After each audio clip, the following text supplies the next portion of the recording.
Yep, the golden voice. There was Newark. What's going on, people? It is Saturday night, and next podcast is live.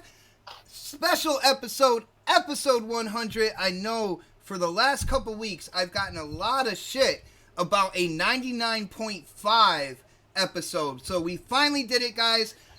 Special episode. We're actually going to go and talk more about like gaming as a whole, like this generation, looking back at this generation, moving forward into next generation. It is going to be a great show. So when you have greatness in a show, there's only one way to make it greater, and that is to bring in some all-stars as the special guests. Straight into the introductions, I am introducing that Xbox overlord himself, Crap Gamer! It's Xbox Overlord. I'm here to run shit like Xbox does. What's up? Thank you for having me, Xbox. I appreciate it. Let's make next podcast great again. I need a hat that says that. We'll make it great again. Xbox, next, K-Mega. We got everybody. We got Mooch. We got me. It's going to be great. Let's go. Oh, shit. Wow. Man, I don't know how any of you guys are going to top that one, but we are going to try. And the next special guest, he gave me my start on podcasts, and I say this all the time. If it wasn't for Crossfire, I don't know where I would be in terms of like podcasting, my gaming channel and stuff like that. So it is a absolute honor to have on the show once again the Mooch. Yo, thank you for having me, buddy. Really, honestly, it is an honor to be here. And to be honest with you, like Crossfire, there's so many people that have come on and kind of got a good taste for podcasting and then went off and became huge. You become your own brand right now, Xbox. So I'm proud of you, bro, and happy to be here on the 100th episode. Huge honor. So nice. Congratulations. Yeah, it's when I was looking at special guests, you guys, the first two that popped into my mind, because whenever you guys have been on multiple times, but every time you come on, it just seems like, you know how sometimes panels click and everything flows and we get good conversation? That's what we get right here with Mooch and Crap on this show. But I gotta introduce the panel. So let's start off with the man who has saved the world a record 1,248 times, Dark Optimus! Hey, what's up, everyone? Happy to be here tonight. Happy to have Mooch and Crap Gamer on, dude. I'm ready to get into these topics and chalk it up with you guys. Nice, brother. Wow, he sounds enthused, guys. Shut up, Crap! Life finds a way. It finds a way. Finds a way. Now he's He lives in. He's already got it all. You know what? You should play that every time, Mega. So then it's like my red carpet into the show. Why would you give him that key to that car, man? I don't know why. Hold on, I know how to take care of this. Next on the list, one of the guys who has been here from the beginning, basically thinking of this show. I was going back and forth with K Mega on exactly what we're gonna do. So he's a co-founder of Next Podcast. Yes, I am talking about K Mega. What's happening, everybody, man? It's great to have the all-stars here, man, and Otter. And then, the great thing, the only thing that can maybe top the Overlord being here is K Mega's gameplay. Oh, and goodness. as you see, the gameplay has already started. Let's get it popping, baby. We're doing it live. We're doing it live. What shitty ass game is that? I don't know, dude. What game is this that? game is fire. Okay, this game is called really? Epic Loon. Hold on, let me go back. Let me look. Little shocker. What it look like? This game is fun as hell. It's very challenging. I'll have to go back. It's called Epic Loon. I appreciate the developer for hooking me up and asking me if I wanted a copy of this game. I said sure. And when I seen it, I said this game is really wild. He said yeah, man. And so I told him that I was going to put this game on next. Let everybody check it out. It's on Xbox. Go ahead. It's on PlayStation as well and on Steam. But you know what I'm saying? He says, which copy you want? I said, I got to have that Xbox copy. He was like, I got you. So there we go. So thank you so much. And man, check this game out. It's really cool. Epic Loon. Mega, you know what's making this game look even better is the retouching of the overlay and stuff. You see that? It brings the game right up front, man, so you could really check it out. No more big microphone on the left-hand side or anything like that. We trimmed it down, we trimmed the fat, and we're bringing straight gaming podcast and gameplay to everybody out there in YouTube land. Let's go next on the list, and people's lights must be flickering because it is about that time. Everybody in the chat, stand up, show that respect, kiss that ring, the Don. Hey guys, I'm gonna do my old school intro. Hi.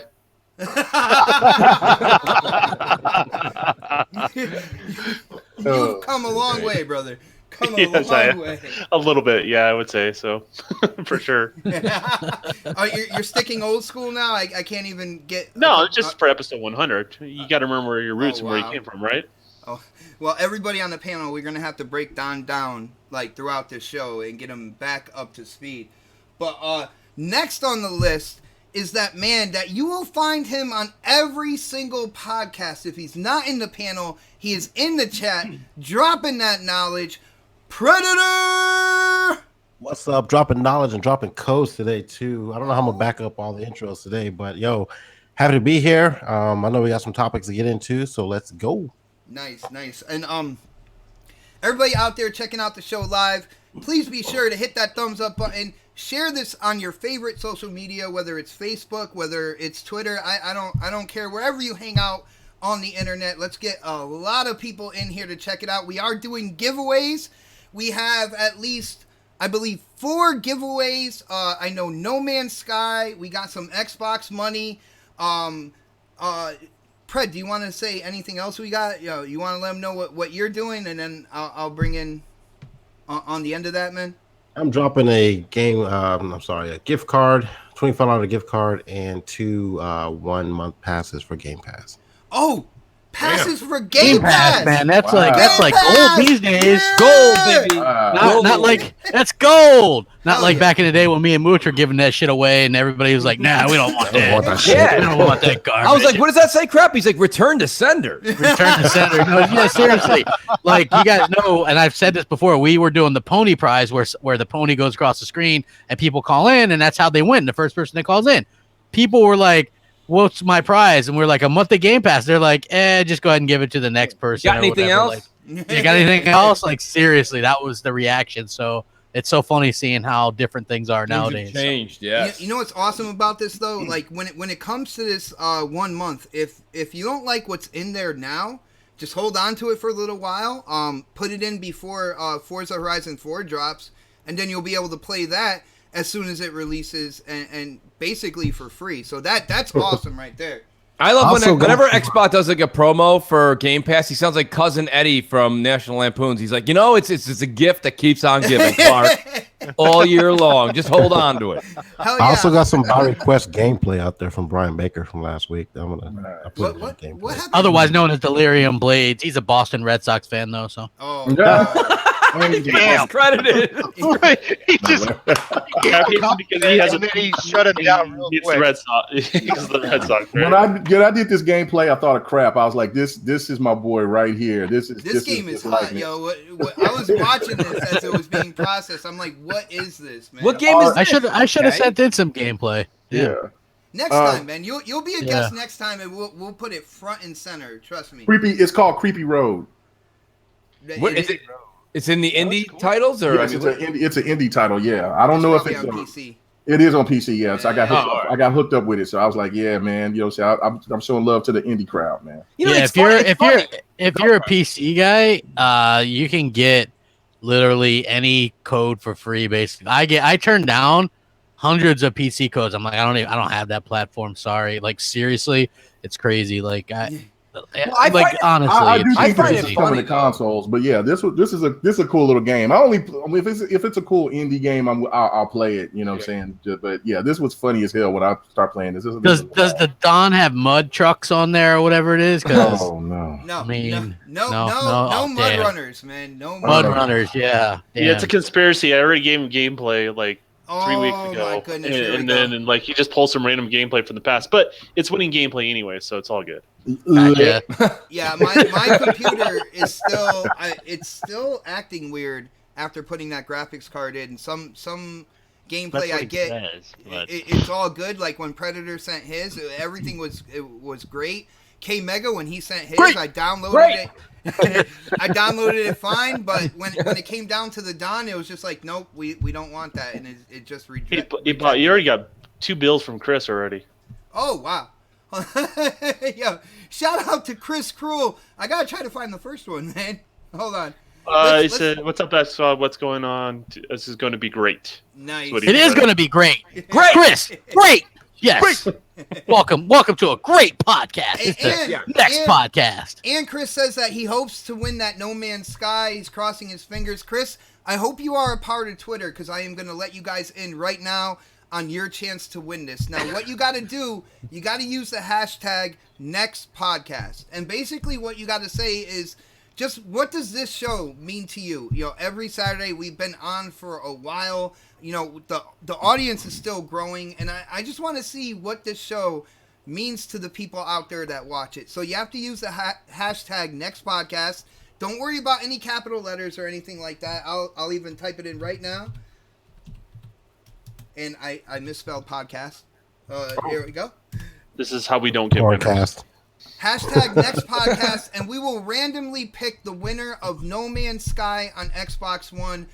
Going towards the end of the show, man, you can't just like throw it all out there in the beginning. So, but on that note, we got to get into the topics, guys. And like I said, I left this as kind of like a broader topic show. It's something we can kind of sit back and really go back and forth on. And if you look at it, you know, the new pieces of hardware, they come out in 2020. We are basically at the end of this generation. So I thought it'd be a great time to kind of take a look back and see where we have come from. All right, when the reveal, the launch, Xbox One, PS4, and I'm wondering where this generation is gonna rank and what the label of this generation will be once we move into newer hardware and stuff. So I'm gonna hit Mooch first, and he's probably gonna thank me on Twitter for that. Like, thank you so much.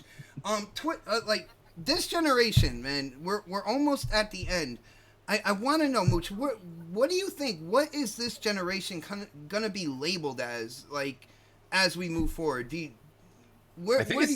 I think it's going to be labeled as hurry up and wait. We did a lot of that this generation, right? I mean, the first three years was a lot of remasters. You saw people the developers, and Don will speak a little bit more of this, kind of coming into their own with the new hardware, the new software, things that the both industries, both platform leaders were kind of pushing forward. I think that now the reason you see a lot of people that own a PS4 Pro or an Xbox One X or even an S are saying, hey, you know, I'm not really that anxious. As much as we all love new hardware, we're not really that anxious for the next gen to start because these consoles are coming into their own right now. And realistically, we got to take a look at it. If we're looking at a date of 2020, I would say to you, Xbot, that we're just hitting our stride, and there's still a lot of gaming left to do in this generation. I can't really say that I can't see the light at the end of the tunnel quite yet.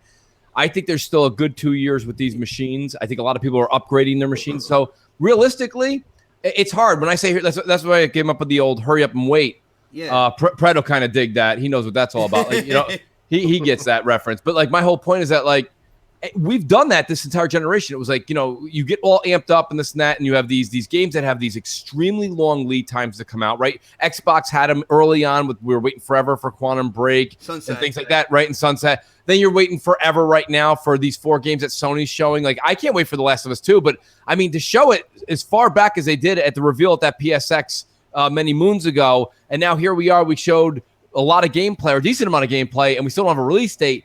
You know, it's been a lot of hurry up and waiting for us gamers. And don't get me wrong, thank God for third party because there's so many games out there. But realistically, I'm still enjoying this generation, and I'm not ready to necessarily cast it aside like I was years ago. Now, the mid-gen consoles did that for me, though, Xbot. They gave me that shot in the arm. It was a B12 shot. You know what I mean? Yeah. It's like eating a mango in Seinfeld.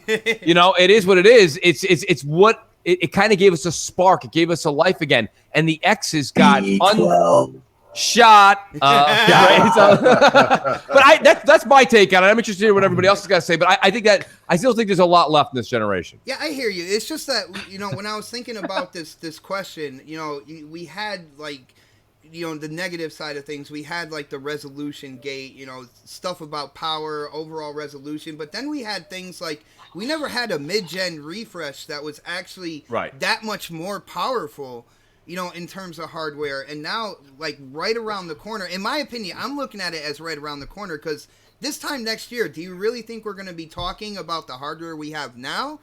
We're going to be talking about, like, the information and stuff for the hardware that's coming out. Like I said, I believe 2020. But, Crap, what do you think, man? All in all, this generation's almost done. What label is this generation going to get stamped with, man? Well, you guys know the film The Land That Time Forgot, right? I'm sure a lot of people have heard about it as a novel as well. Mm-hmm. This is the generation that gamers forgot, right? We forgot what it's all about. We were too caught up in the bullshit, to be honest with you. Yeah. And honestly, think about it. There was no generation aside from this one where we were so preoccupied with bullshit that we completely forgot about the games. And I was talking about this earlier in a video I did.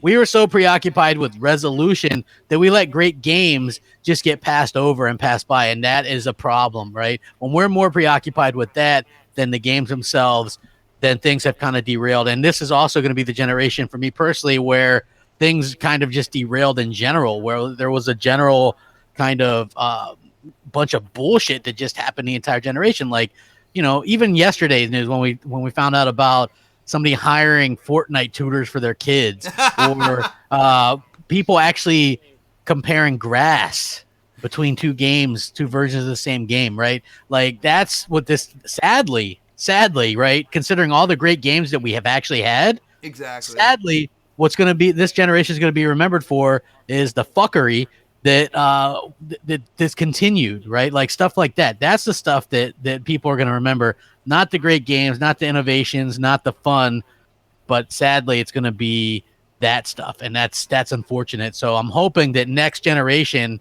really brings sort of a more even playing field right from the start, so that we can just get back to enjoying the games. Microsoft has done a really good job of basically eliminating a lot of the fanboy arguments the minute they stop reporting on sales. Although some people do attribute that to them being just blown out of the water, I don't really look at that as the case.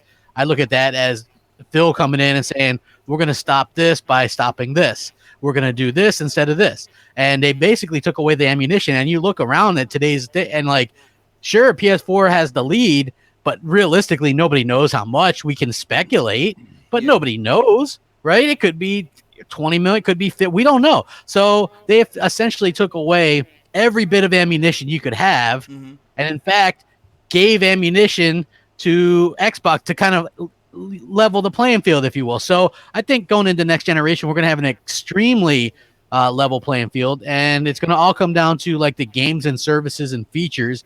And I think Microsoft has the upper hand there. I definitely agree with you with the upper hand moving forward. It's been so weird. Like, we've gotten such unique experiences with like Sunset Overdrive, and you guys know I'm looking forward to Spider-Man when it comes out. We have had so many great games and experiences this generation, but I feel that Crap Gamer's right. At the end of the day, it's going to be all the bullshit that we went through. I mean, Crap, I remember, like, we're on BGST and talking with Next Gen before the whole flip and stuff like that, and it's like, well, Next Gen even said, like, when are we going to go back to talking about the games? Yeah. That's been like the equivalent of this entire generation. And then when Xbox is going through a transition and they don't have the first party exclusives, then all of a sudden people are talking about the games again. Well, yeah. Like I said, I was doing a video earlier, and it was like one of those. I've gone back to the point where, and I was kind of talking to Mooch about this. It's easy to stray away from certain things, and I wanted to just go back and do content that kind of makes me happy, and so that's what I've been doing again. And so when I look into it, and I'm looking at a Quantum Break article, right? And for some reason I'm hearing some feedback somewhere, but so I see some Quantum Break articles, and it's talking about temporal projection and this kind of stuff, which is stuff that Sony fans really applaud and they're like, it's great, it's the best thing, it's really how you save resources. But they bitched about it and made fun of Quantum Break over that, right? And so, and you look at Sunset Overdrive, that game, the main thing that people brought up was 900p, right? And this is just stuff that you do not see anymore. Nobody's talking about resolution. Although Battlefield 1 is, who would have thought that Xbox One X, a $500 console, could play Battlefield at 4K 60 frames? Yes, it's dynamic, but bottom line is it hits 4K 60 frames per second. That's amazing. Like, man. what kind of fucking PC, what price on a PC would it take to do that, right? And we're getting out for $499. Like, that's incredible to me. That's absolutely incredible, and that's why nobody's talking about it. PC guys aren't talking about it because they're paying way more to get that. Less than 1% we know are playing 4K, right? So us Xbox fans, realistically, have the best of everything. We're playing 4K HDR 60 frames per second on a lot of games, and here we are playing 4K 60 frames per second on a game that would cost probably $1,000 or more to play that on PC. And, you know, Sony fans are playing that at 1222p or whatever the hell it is, right? Some ridiculous fucking resolution, but ridiculous resolutions only count if it's Xbox games. Remember Titanfall 792p, right? And everybody made fun of it. So it's completely funny to see that change happen, right? And I love it. I love it. You know, like, I like the hypocrisy. Sometimes when stuff like that comes out, good old Crap Gamer just sitting back there smiling. Just picture it, man. Just sitting back there smiling because it's funny. And I'm enjoying it. I, like, for the first time in a long time, I'm enjoying it. So yeah, definitely. I mean, I look at, and you know, I talked about some of the negatives going in between Mooch to Crap. Now I'm going to talk about some of the positives here. You know, like I said, when it comes to mid-gen refreshes, we never saw, you know, consoles come out more powerful. We've seen them slim down, you know, more efficient in terms of use of power. But to see like the Xbox One X, and Crap just said it, you know, 4K 60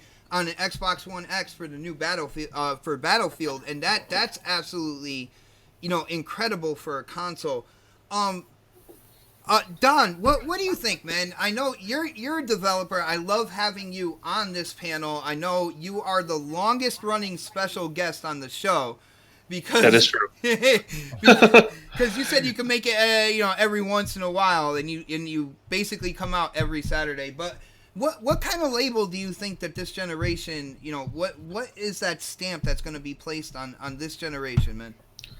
I look at this as the social generation. You know, not only how our boxes will allow us to share content, but how, and there's been good and bad of this, right?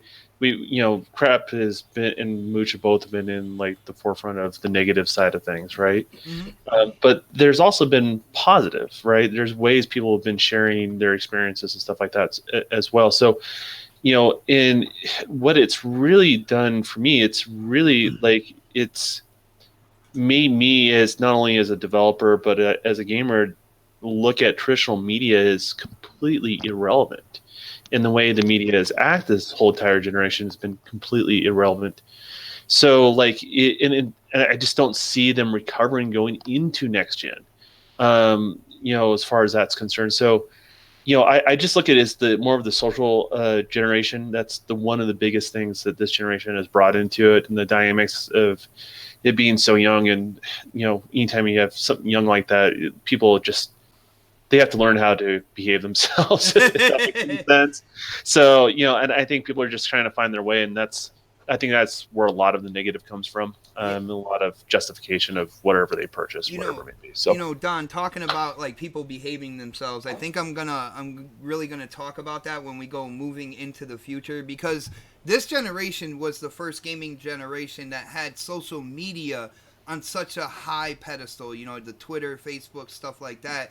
And I think that's where a lot of like these groups of haters really, like, that's where they were, and that's where they were like yelling their words the loudest. And so it's going to be interesting to see moving forward. But social, I do love the fact that this generation, we had the game DVRs in the system. We had like you could stream to Twitch, you could stream to YouTube on the PlayStation side. It really made getting your content out there a lot more accessible. I mean, it's one of the reasons why I started my channel, to be really honest with you.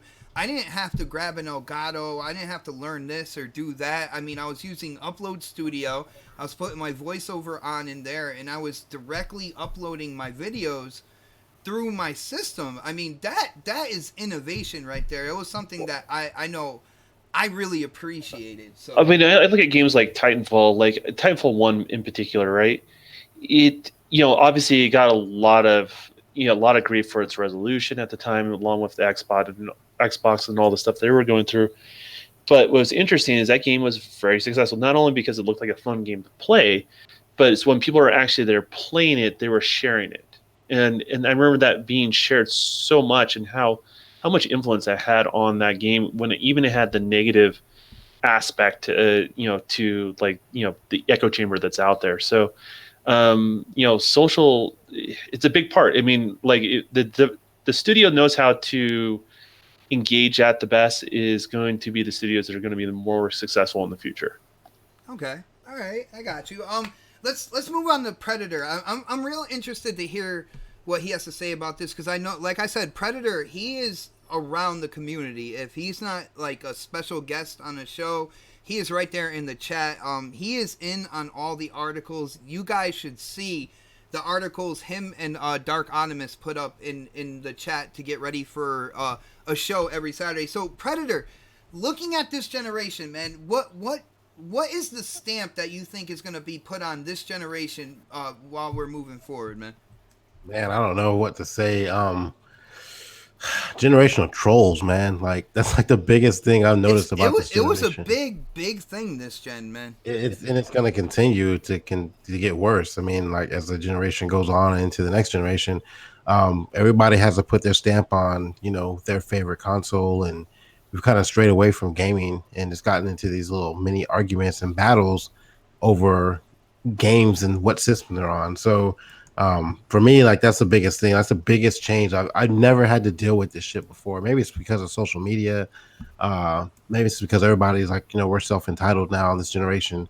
But I in the past, dude, I would just play a game on whatever system I had to play it on, and I never really heard, with the exception of the Nintendo and the Sega stuff back in the day, it was never this rampant like it is now. Like, I can't make a comment on Twitter, something positive anymore, without somebody coming back and saying something to me about it. There's like a group of haters out there. If you say something about one piece of plastic or one game that's on a specific piece of plastic, then you have the haters coming in on that. If you say it about the other piece of plastic, you have the haters on the opposite side coming in as well. So I can definitely see what you're saying with that, man. Yeah, and I try to be fair. Like, I'm a fair person. If I see something fucked up on the Xbox side, I'll call it out.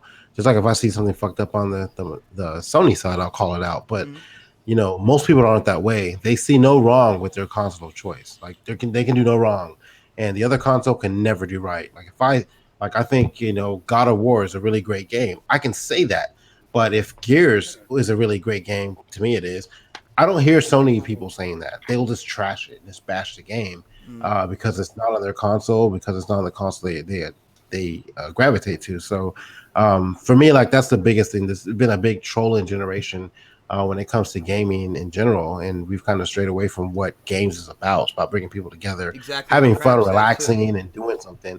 When I started gaming really, really hardcore again, it was because I was deployed so much, and that's all you had to do to relieve stress, is jump on a computer or a console and play. My Xbox, my original 360, that motherfucker came with me every fucking deployment. I've been on 13 of them.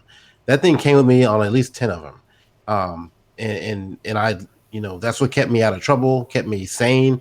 And now, like, I can't even get on fucking Twitter and just have a decent conversation with a gamer about a game without having some idiot just jump in the chat talking shit. I just don't get this generation of kids. And it was funny, like, the other day I was listening to, I think it was Crossfire, and there was some idiot in chat and just trolling or whatever. And I think Z had a channel on a podcast on shortly after that.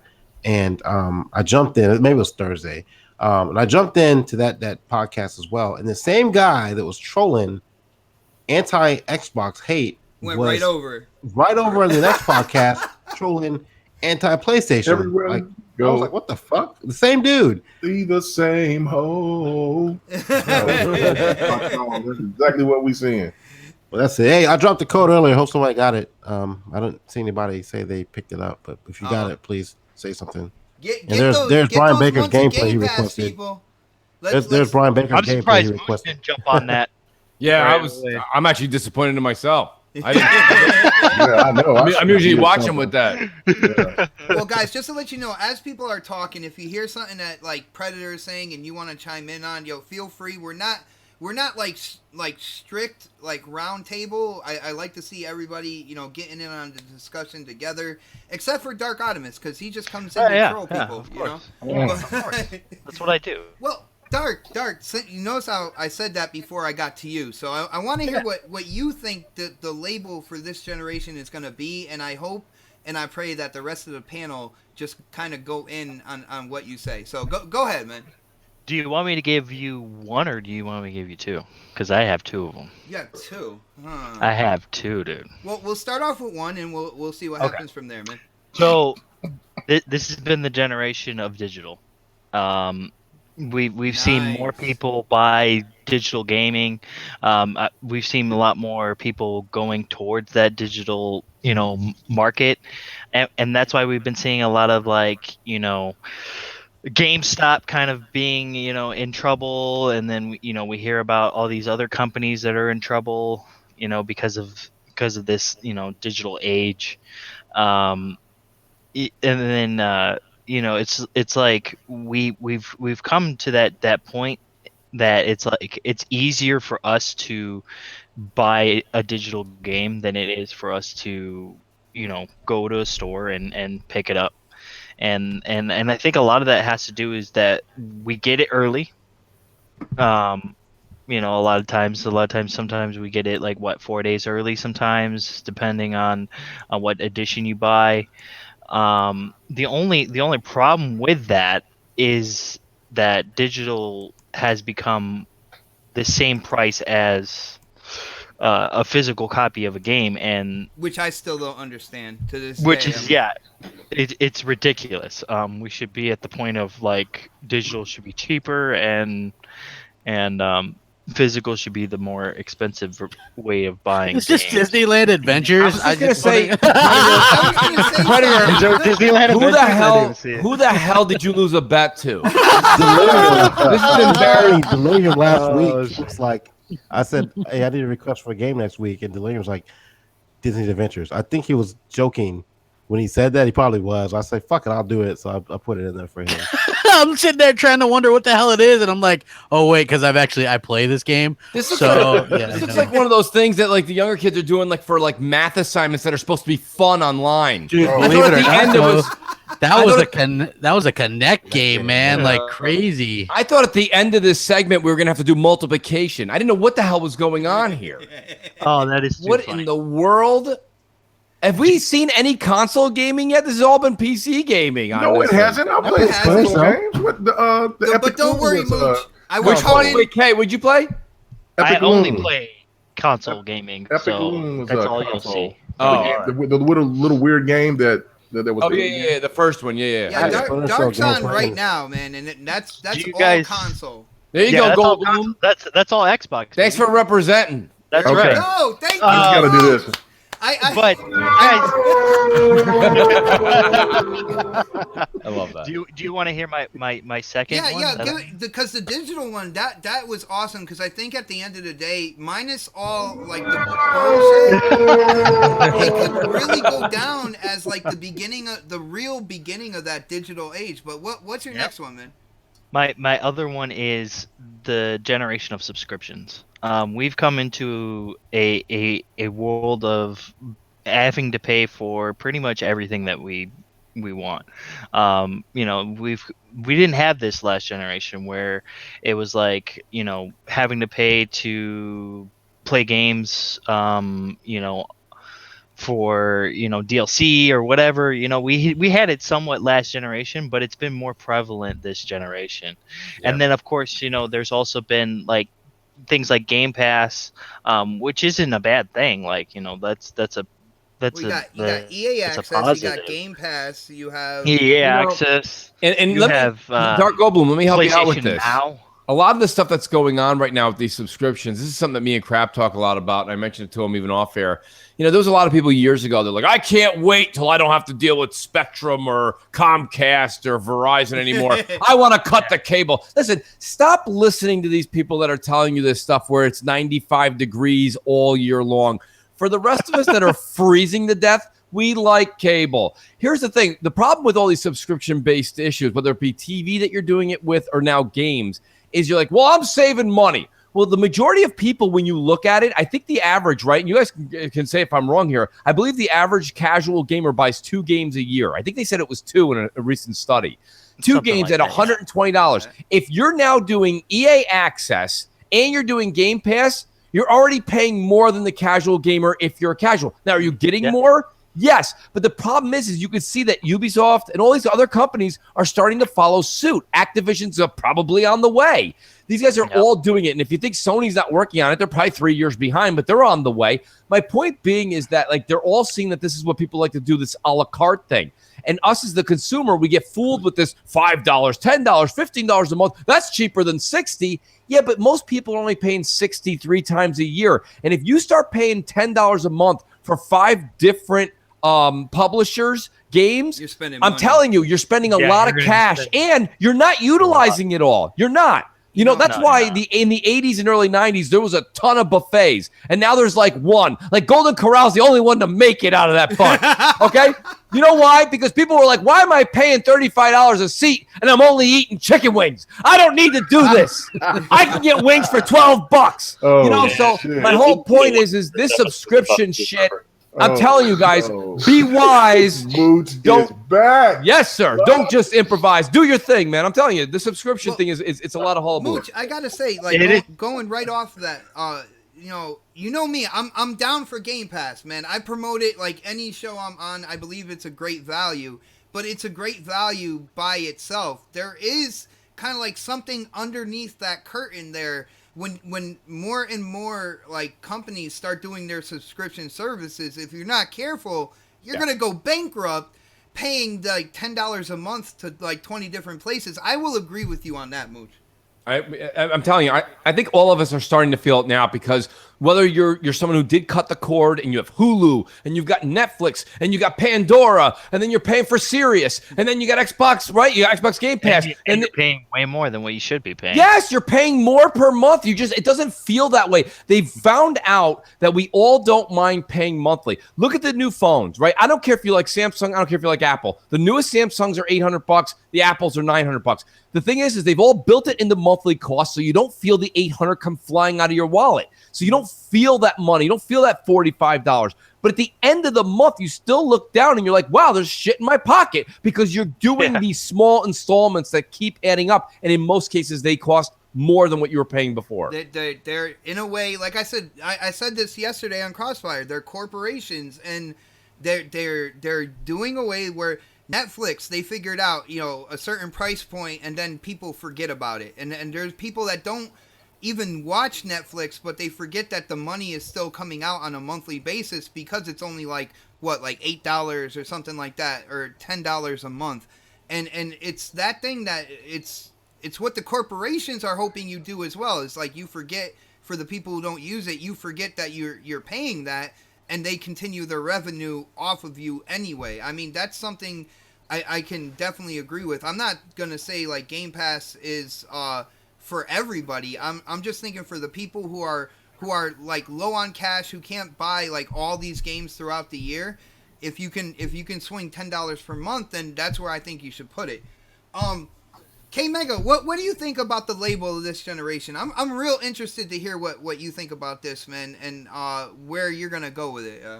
Well, everybody had great topics. I mean, there was a couple of them that made some good points that I was like, damn, that was what I was thinking. So I had to brainstorm. So they were all mine. No, I'm just kidding. Hold on, where's it at? Damn it! I wasn't even ready for that one. Okay, all right. No, but for real, no, you did make a good point, and you did make one of the points that I was thinking That about. digital one was real good. Right, the digital was, but this is missed opportunity. This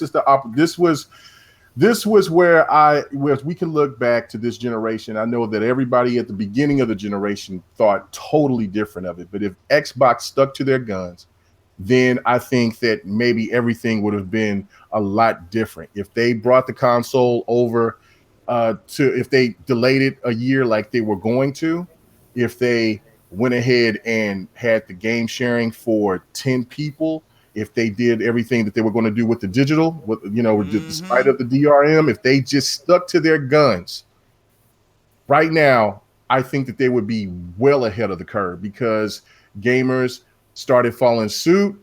And now we see digital games is going up. We're looking at how TV and services have been increasing and have been more appealing to the gamer. Mega, just let me chime in on that. Like when you said that, what the Xbox was planning, at the beginning, I think it was me and you. We were talking about it like when there was like this huge backlash saying that, Xbox and Microsoft, they think way ahead, sometimes too far ahead. And like I think me and you, we're both agreeing that they should have stuck with their guns and seen what happened, right? Right, yeah, definitely. And of course we both got a lot of backlash. We were called stupid for it and everything. Little bit. Who wants to buy digital when you can buy hard copies and DRM? It sucks. But even though we were hearing from PC fans that were coming out talking about DRM, but they already had to deal with DRM, it's pretty funny to me. But with all of that being said, it's something that Pred also brought into the fact that Xbox missed out on, didn't anticipate, and that was social media. I mean, once we got into the social media age, we started to see trusted people that we listen to for game reviews, from on down, from game trailers to what Adam Sessler used to do, from all that. They just kind of went away because of the trolls, because of the hate. And then we started seeing the birth of YouTube.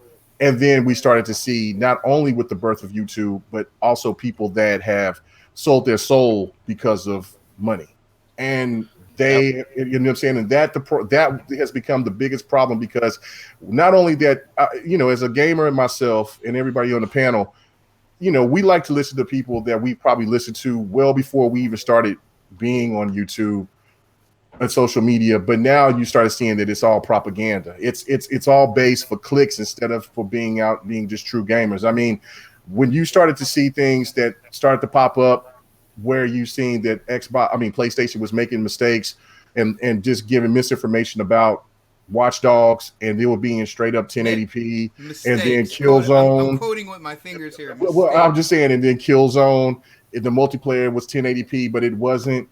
Nobody was really going after them, but what they were going after was how fat the plug was, or how much energy that the plug was going on the Xbox One Fat, how big the Xbox One Fat was, all of these other things, TV, the Kinect, who plays with the Kinect, things that even though the predecessor of the new Kinect that came with the Xbox One sold well over 26 million.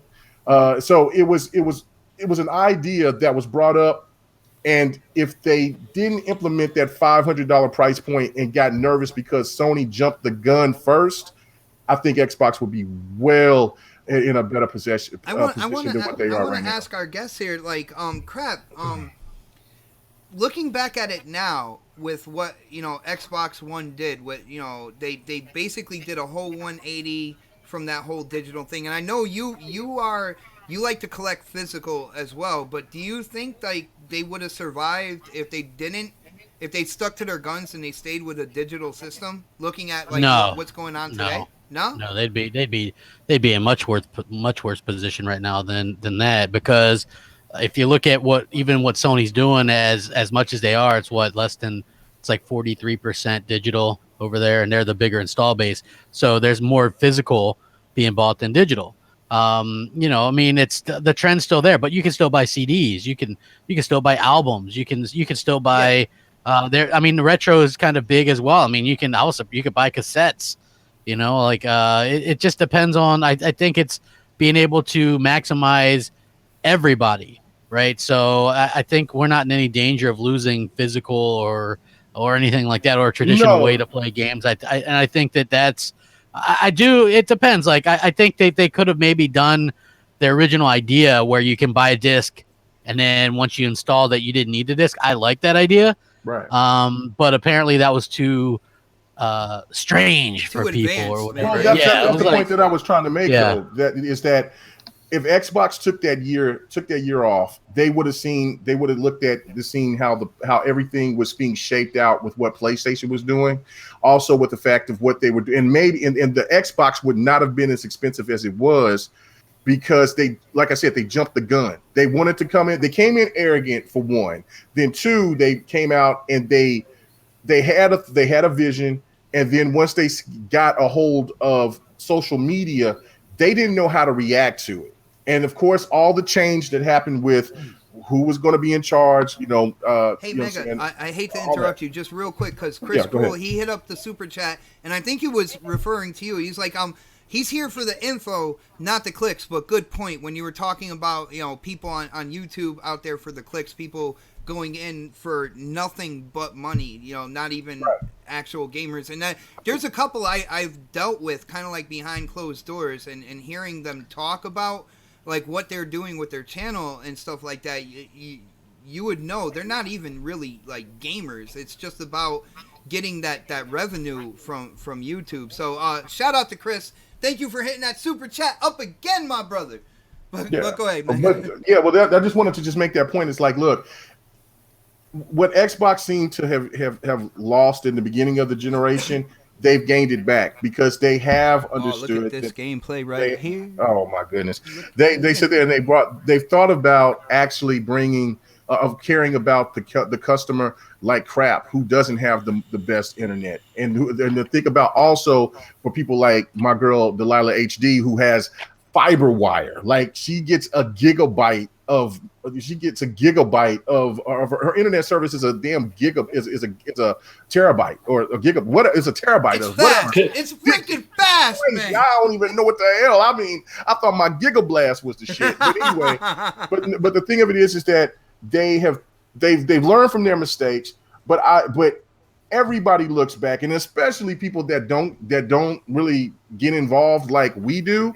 They like, man, once I heard about that game share, once I game share with people or other people game share with one another, they're like, damn, if we game shared 10 people, do you know how that would have affected the market? Because there would have been people like, man, you know what? PlayStation's over here doing what they're doing, but man, I could go ahead and I could get an Xbox and I could play my homies' games and we could split it up and we can play different games over here and we can do it. And that's what I do with one of my friends. I buy more games than he do, but when it comes down to the end of the year, we come and make a list and I say, man, you got to at least get about 4 or 5 games, and you know what I'm saying, for all the games that I get for the rest of the year to compensate. And he like, I got you. And that's exactly what I think a lot of people would have been enjoying because it was up to 10 people. Yeah. Do you understand what kind of ecosystem that would have been? And then also Xbox using the user system, and then when they use like for Game Pass and things of all that nature with the services, it would have been a no-brainer to get an Xbox. But because they did all the turns and twists, it kind of left them in limbo. You know what it is, Kay? Let me piggyback off that because that's a good point. And I know a lot of people don't like to hear this because they want to say that it's not true, but it's the same thing we do. It doesn't matter what you're talking about. It doesn't matter what you're talking about. No matter what the propaganda is, it could be a newspaper, it could be the people that are on television, it could be whatever. But the media holds a lot of weight. And if you want to just take a second, okay, just take a second and think back to 2013 and think about all the ridiculous irate headlines. Shout out to Shady, who's in the chat too, who said, I feel bad. He made a joke saying, I feel bad who's actually watching me on my Connect. But he was making a joke. But the point of the matter is, right? Yeah. They had us believe that the Connect was going to spy on you. They had you believe that DRM was going to be Microsoft's way of putting their hand directly into your pocket. But what K-Meg is saying to you is that some of these ideals and principles that they were trying to put forth back in 2013, I, for one, before I read the media, before I read public social media and all this other stuff, before all that, because remember, 2013 doesn't seem like it was that long ago, but that was before, like, Twitter didn't have the power it does now, okay? So back then, it didn't really matter as much. And I sat there and I watched the reveal and I read everything about what the Xbox One was going to be on Microsoft's wish list. And I was like, this shit sounds great. You know, and I'm like, this is the stuff I wanted. The 10 people, family sharing, right? I loved all of that. The digital, I was like, this is going to be fantastic. This is next generation. That's the whole thing. People want next generation, but keep everything the same. Well, you can't, right? That's not next generation. That's this generation. So everybody was like, everything was just so great with the 360 and PS3. Why do we have to do this? Because we're moving forward, people. We're moving forward. So when this all came to fruition, and we were going to get this, and the media immediately was like, DRM is bad. DRM is bad. And if you don't think I'm wrong, go back and look at those headlines. They were saying how bad DRM is, and now DRM is great. It's great, right? It's fantastic. We promote it. Right. Some of the big games that you play right now, when you go and look at Overwatch, when you look at NBA 2K, any NBA 2K, Madden, whatever, it's got a form of DRM to it. Destiny, DRM. It's just that simple, but people use that to degrade what Xbox was doing, but it's all right on the other side, which is crazy. And to my boy Delirium, it doesn't. Xbox said 10 people. I didn't make it up. And if it wasn't 10 people, if they dropped it down to 3 or to 4 people, hell, do you know what that would do for what Xbox Live would become? I mean, like, it's up to 59 million users right now. That would quadruple because of the fact that there'll be so many other people wanting to invest, because you have to have Xbox Live to game share. That's what their vision was like, look, I think they always had that vision of wanting to reach out to an abundance of gamers out there. I think what they had before we heard about the cloud division and all of that, they looked forward into the future of what they were trying to do with their devices and what they wanted to do as a company. I think where they missed out where they misjudged a lot of the gamers is that they thought that they could get away with just throwing a couple of hand-me-down games and not give us what we've been expecting. And there's one thing that you have to give the PlayStation fan credit for the haters or any haters of the Xbox, is that they've pushed the needle to where Xbox has listened to what all the gamers are saying. Look, Xbox got to do more than just Forza Gears and Halo. So that's and to me that's great. So you know what I'm saying? So there was a lot of missed opportunities this generation. Another point that I want to make before we go to the next topic is, you know me, I'm gonna have to do it. That's ready for me last. Was the evolution of single player games. I know that people like my boy Fonzarelli and others out there, they think that, like, you know, single player games could still thrive off of a $60 price tag with no DLC, no season pass, any of that. That's bullshit. We sit there and we heard it from Amy Henny, and she was right there in an interview with Mark Cerny, and he was there in agreement with Amy Henny and a lot of other developers out there that understand that, look, these games cost a lot more money. If you want the biggest, you want the best, you want these actors to come in, they all going to get their money. They're all going to have to recoup something. And maybe it is the problem with the publishers or whatever, but the fact of it is that single player games have to evolve just like everything else in the industry. And that's why season passes and all this other stuff is coming to its own. I don't agree with the loot crates, but the one point about loot crates is that, look, if you have an adult that wants to spend so much money on whatever game they particularly want to play, then it should be their choice. Children shouldn't be victimized, but adults, they have all the rights in the world to do what the fuck they want to do. Loot crates are good as long as, like, you're not, like, paying to win. I just want to see when it comes to, like, you know, the multiplayer aspect of it, as long as you're not buying that wicked ass gun that is gonna just completely aim assist for you. You just shoot a bullet in the air, it does a 180 and does a headshot. K-Mega makes a good point, but I'm falling asleep watching this Xbox gameplay. Come on, Destiny 2, man. Destiny, man. I know. I got to vote for I'm trying to stay awake, man. It's only a screen full of excitement and action crap. But screen full of excitement. But Disney Adventures have you? The Disney Adventures have you? No, I don't like Disney Adventures either. But I'm just saying. But this This right here, man. It Woo. looks absolute fire. I just want to Xbox. answer somebody in the chat. Adam Mooch, Sharp that's all I said that- needed, man. That's all I needed. Generic ass space sci-fi He's game. just That's upset what you there's no call Sea of this. Thieves on here right Generic, now, man. Oh, my generic goodness. space sci-fi game. Listen Leave to it alone. It's HelloX. But the one point I want to make, and then I'll move on, is that Adam That'd Sharp. be the third point, sir. Oh, okay, well, whatever. You know what I'm saying? Make it 1 point for 10 minutes. Stop it. Look, man, come on, man. Damn. I didn't say nothing until, you know what I'm saying? Let me talk. Anyway, so Adam I Sharp made said 2 points, that it and then you have to go 3. You always have to Mooch sit there and cut you off. You should have always gotta. I let Mooch cut me off because you know why? Because he's a guest, dude. Okay, He's a guest. Well, anyway, He was I didn't thinking cut off as he I'll go was for the saying guest. that. Yeah. I've dealt with these guys enough. Listen, Adam Sharp said that, well, my argument about single player games, just look at God of War. I was that, you know what I'm saying? That look, for every 1, 2, 3, 4 big title single player games that's out there, you forget about the hundreds other single player games that don't make anything like that. So of course your argument is fluff. Okay, I'm done. All right, well, check this out. Crab was, going in on the gameplay or whatnot. So let's just ask. Transition from Destiny to Destiny. Yo, Crab. When it comes down to it, I know the generation's not done yet. We got the new gears coming out next year, stuff like that. But as of right now, I was interested to see what you think with the games that have come out right now. What is the game of the generation so far, man? Shit. You know what? That's a hard question to answer. It depends, right? Because there's multiplayer and there's single player. If I was gonna say single player, I'd probably say God of War. Okay. If I would say multiplayer, I'm a big Sea of Thieves fan. Just it is what it is. I enjoy Sea that. of Thieves as game of the year. It's you said game of the generation. Game of the generation. My bad. Yeah, game of the gen. Like multiplayer wise, it's there's nothing like that for me. I have so much fun with it. It's one of those interesting games that I enjoy, and not a lot of people like it, but I still think that it's offers something that you don't see very often, and so that's why I picked that game. But if I were to say single player, God of War has definitely been that game that kind of scratched that itch. I enjoyed it, but with single player games, it's hard to say because I don't really go back to that stuff. You know what I mean? Like I'll never go back to God of War. I love that game, but I'll never go back. But Sea of Thieves, I will go back. All right, I got you, man. I got you. And everybody has an opinion.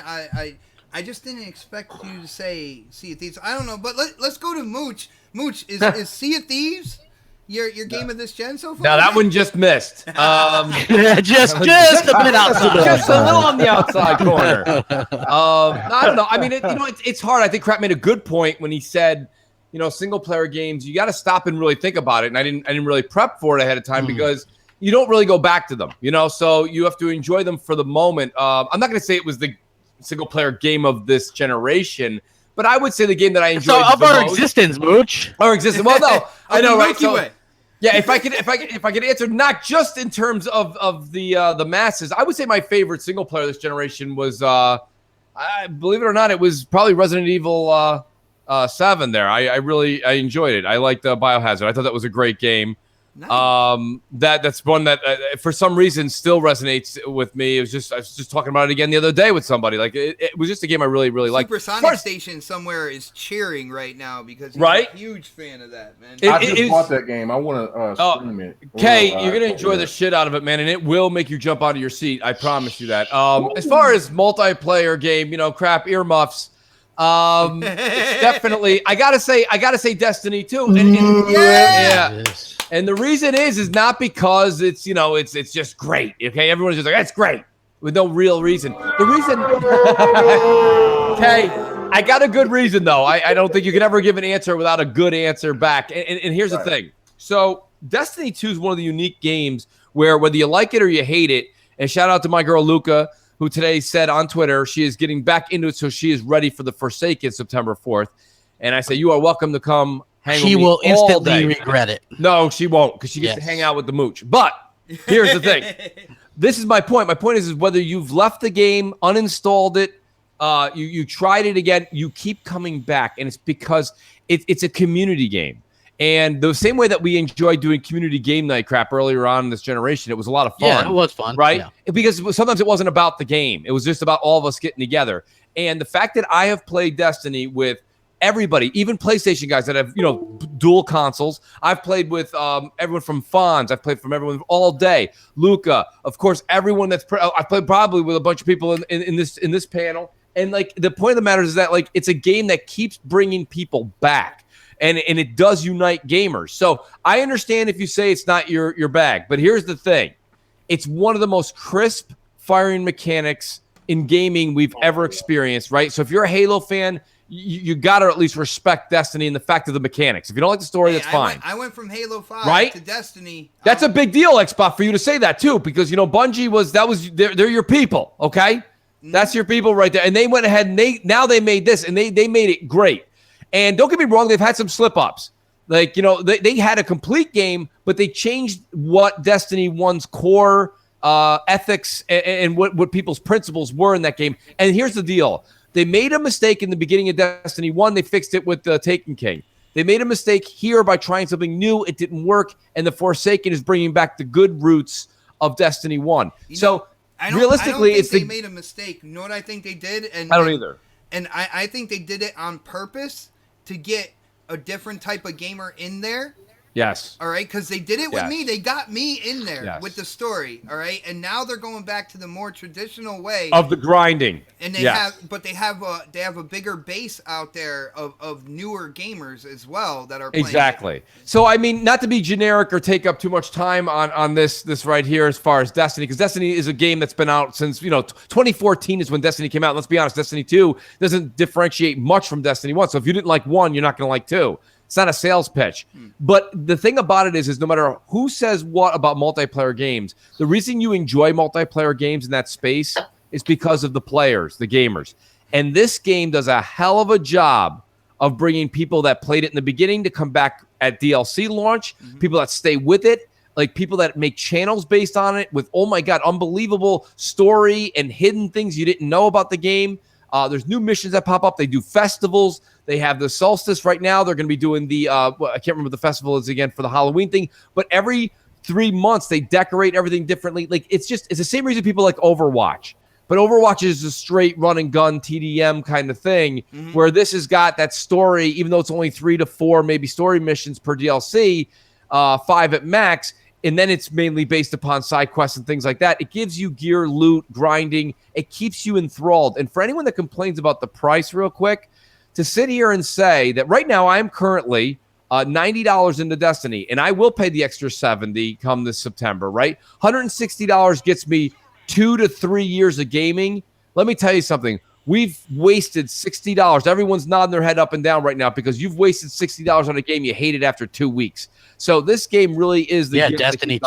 Oh my goodness. Crap. Why are you such a hater? Notice, but Crap also hasn't played it, so don't knock it till you try. I played it. I'm level 2. You cannot play Destiny for 15 minutes. Played it, I'm level 2, man. Level 2, light level 23, man. Rack them up. Light level 23. Oh my God, that's great. Hey man, look, man. Hey, I gotta tell you this though. The Don's winning this gameplay footage thing, playing that Shadow of War. Yeah, Don. Yeah, man, that's pretty damn slick right there. It's not mud trucks. It's not mud trucks, but it's good, man. It's good anyway, stuff. man. Dude, you got disqualified right away with Destiny. I'm sorry. So. And then you keep talking about it. Yeah. What do you expect's gonna happen? Make sure you guys, when you see that poll come up, that you vote Don. There's, Oh my God! Listen to this hypocrisy. No, this is a best game. Look, I had a good time playing with Bot and Mooch and the other guys when we did the raid. It was the after effect that happened. That Jesus Christ, pay that bill. Go ahead. Yo, shout out. He is ahead, also a sponsor on the channel. It is none other than Delirium Blades himself, man. He said, happy 100th episode. Never thought it'd make it past 5. Really? Damn. Really? You know what, Blaze? I'm just going to just jump from 68 on GRG and just go to 200. Yo, Brian Baker, thank you so much, man. That's great. That's Dude, great. that That's great. is awesome. I'm speechless right now. Holy crap. I'm speechless. Mooch is like, how can I get this guy on mine? I'm like, Delirium, at least send me a damn $60 code for a game this fall. Tune in Did next Xbox Friday to just out Mooch Crossfire Mooch? for Crossfire's 100th episode. Yeah. I need to stop talking shit to Delirium. I need to go ahead and just start kicking his Wow. ass. Jesus, you putting out money like Blades, that. you are about to get a lot of respect on Xbox Live. from Ah, now fuck on, that. man. No, fuck that. I'm gonna be on the Republican with Hillary Clinton on there. Oh, we goodness. doing it. Let's go. Senior Thieves, baby. Let's go. Done. Me and Mooch are hitting that shit up after the show, man. We're gonna be on Sea of Thieves. Oh, you are? Well, I got my Dramamine. Me, Let's Don, do it. Delirium, we gonna be doing it. I mean, shit. Let's go. It's gonna be good, man. It's gonna be good. All right. It's gonna be great. Yo, Don. Great. Don. Great. Yo, are you timing this right? Don, your game of this generation so far, man. I want to know, what is it? I don't think it's the best game of the generation, but it was It's different. your And game of the generation. Yeah, it's, for me, like a game has to be different than a different experience than what I've been playing. Like I played God of War. I played those sort of games before. It's well polished. It's well done. I've played, I played Gears, and it's well done. It's one of my favorite franchises. But I would say Quantum Break did something different enough that felt like a different experience, right? It doesn't mean everyone's got to like it. It doesn't mean it's the most perfect perfect game, but it was different, and that's, I think that's what everyone looks from generation to generation, is to have we want to be impressed, but we also want to have something that feels fresh, and feels new. And a lot of this generation has been good, but it's been a lot of rinse and repeat, and borrowing from certain other franchises and then integrating into another thing. So I think Quantum Break just felt original, and that's the reason why. Nice. And I can piggyback right off that, because the game for me, for the generation so far, is something that probably nobody's going to say, but it's Sunset Overdrive. I had an absolute blast going through that city and playing that story. The humor and everything like that, it is right up my alley. It's like they made a video game out of just random thoughts in my head. And that's why, like, when I look back at this generation, and I know Forza Horizon, like, really blew up, that would probably be, next on my list or whatnot for this generation. But I gotta say, when I look back at this generation, the first game I'm gonna think about is Sunset Overdrive. But, Predator, how about you, man? What's your game so far? Like I said, the generation's not over yet. We still got games coming and stuff. But I was just wondering where we're at now. What do you think so far? Game of the generation, dude. Well, the one I'm picking isn't because it's a fucking fan favorite or, it's the best game out there. But I think I'm picking this game specifically because it's basically changed the genre of gaming when it comes to shooters a little bit. And I'm picking PUBG. Mainly because that game has made game modes in other games. You got it in Battlefield. You've got all these different battle royale mode games coming out now, specifically on Steam and stuff like that, are just starting to port over to the Xbox console and the PlayStation as well. But mainly because I'm picking this mainly because it's changed the genre. We've added a genre, basically battle royale, mainly because of this game. And that's been done before, but not on the scale that it's been able to do with PUBG. So I picked that one, and because you got Fortnite doing the same thing. You got I was playing one the other day. I can't remember the name of it. It started a huge trend, man. It started a huge trend, and I think a lot of people are going to remember this generation for that, because you're getting these games now for the first time. We never had a battle royale on the console before until PUBG came out and Fortnite came out. So I'm specifically picking PUBG because I like it better than Fortnite, but you could easily make both those games interchangeable, to be honest with you. Nice, man. I absolutely love that answer. I did not think I was going to hear a PUBG, but the way you broke it down makes that's a game changer, really, if you think about it. Absolute sense, yeah. Like here's the thing. It just goes to show you, not everybody has to be herd mentality, right? Exactly. Like, it's okay to be different. It's okay to have your own opinion. I was saying so earlier myself, man, I don't give a shit what everybody else like. 99 people and I could be the 100th, and I could be the only one that thinks like I do, and I'm fine with that. It's the other people that are pissed off that you think differently, and I'm over it, to be honest with you. So that's why, like, I have no problem saying, look, Sea of Thieves isn't everybody's type of game, but I've had the most fun I've had in a game this generation in Sea of Thieves, just chilling, and that's fine, right? Like, just having a good time, laughing. Let me ask you this, crap, because it feels fresh, right? Yeah, exactly. Regardless of if people like it or dislike it, like I've seen this trend with PUBG, with my pick, with your pick. I think if gamers out there want something fresh, Mooch wants familiar, but everybody else wants something. Yeah, I totally disagree with you, because let's be honest, Destiny is the first MMO game that really hit console in that style. So it's not first MMO. I would say first person shooter, sure, without a doubt. Right. I mean, well, there's been nothing on console that kind of resembles that. So did that feel fresh to you? I mean, it didn't feel fresh to me, but like, for you, did it feel fresh? Well, I've never had a game on console that had me go back every 3 months with new content to grind for something new.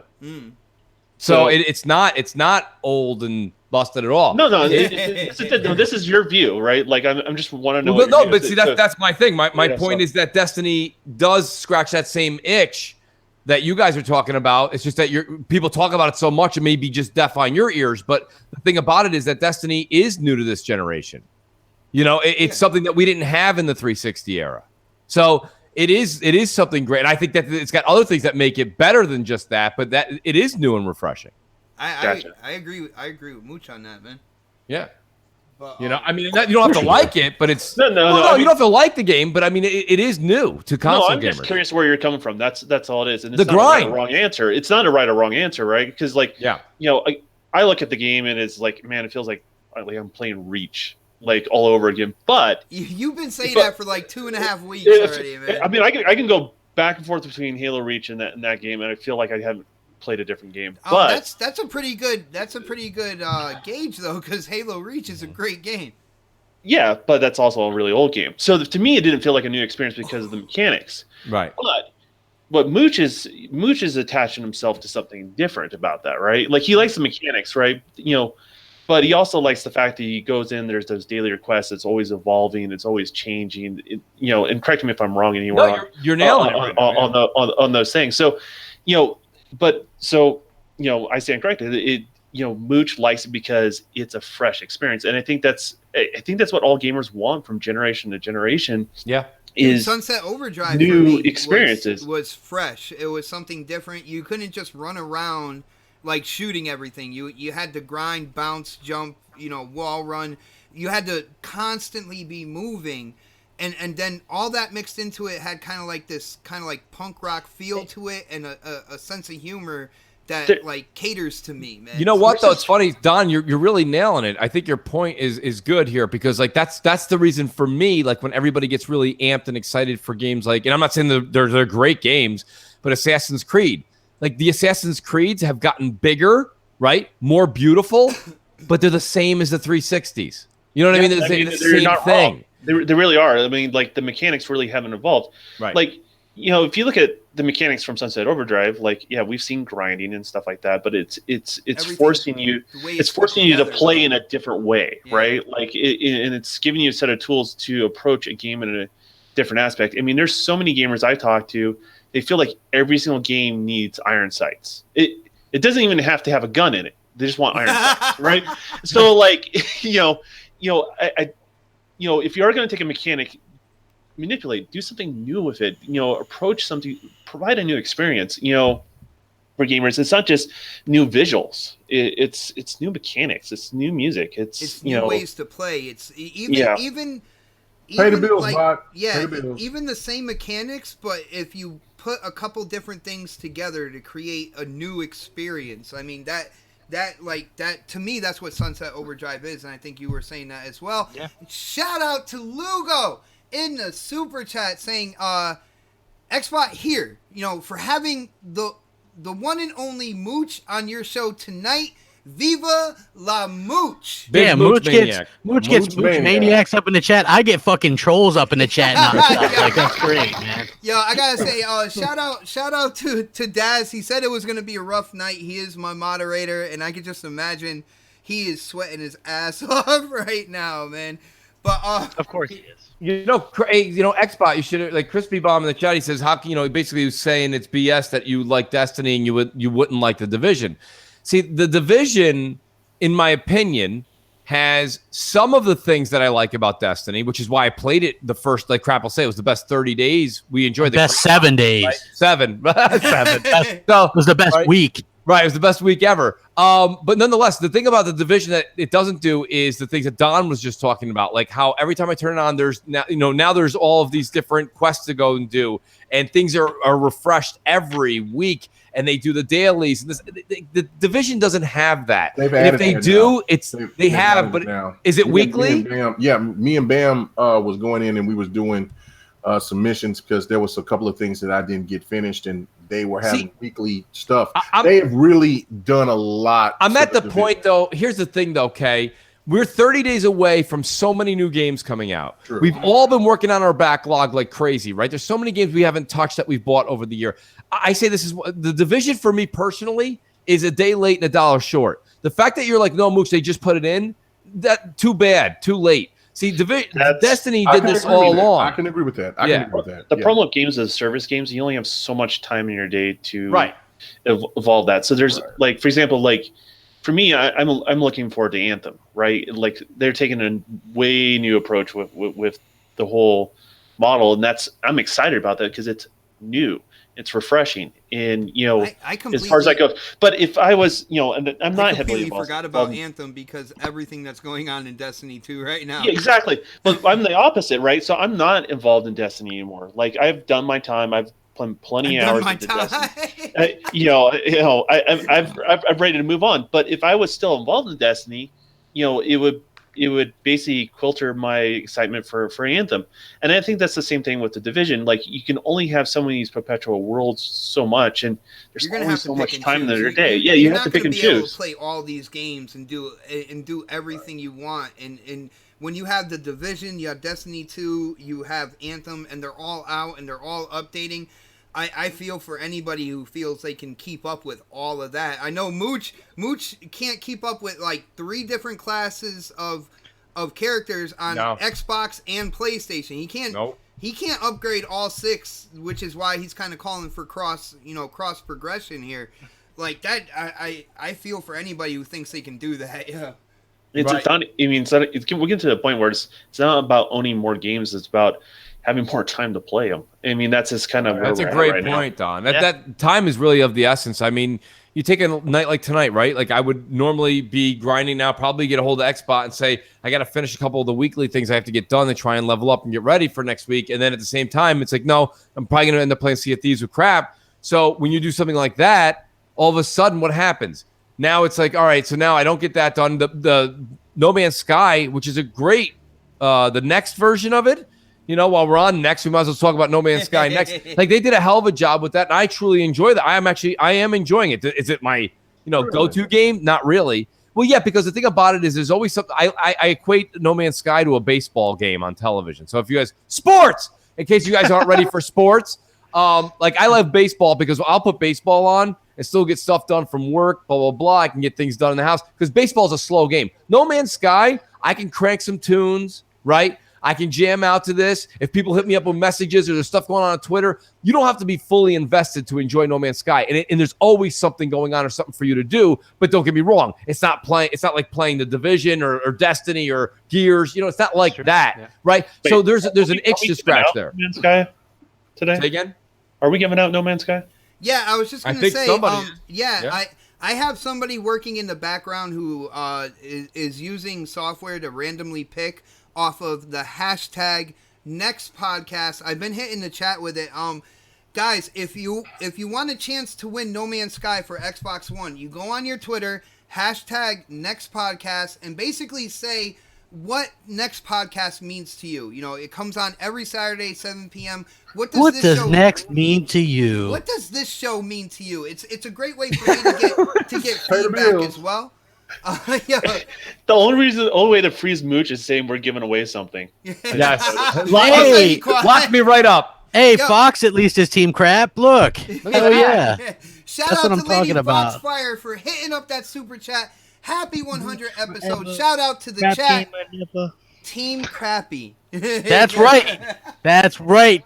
Team Crap. Team That's me. Xbox Overlord. Forever. That's right. Crap gamer never. All right. Well, Hey, who said that, man? Was that who said that? Who's talking now? Oh man, That was one of the saviors in Independence Day. Crap. Go Blue. Shut up. Nobody wants to hear you talk, bitch. Here we go.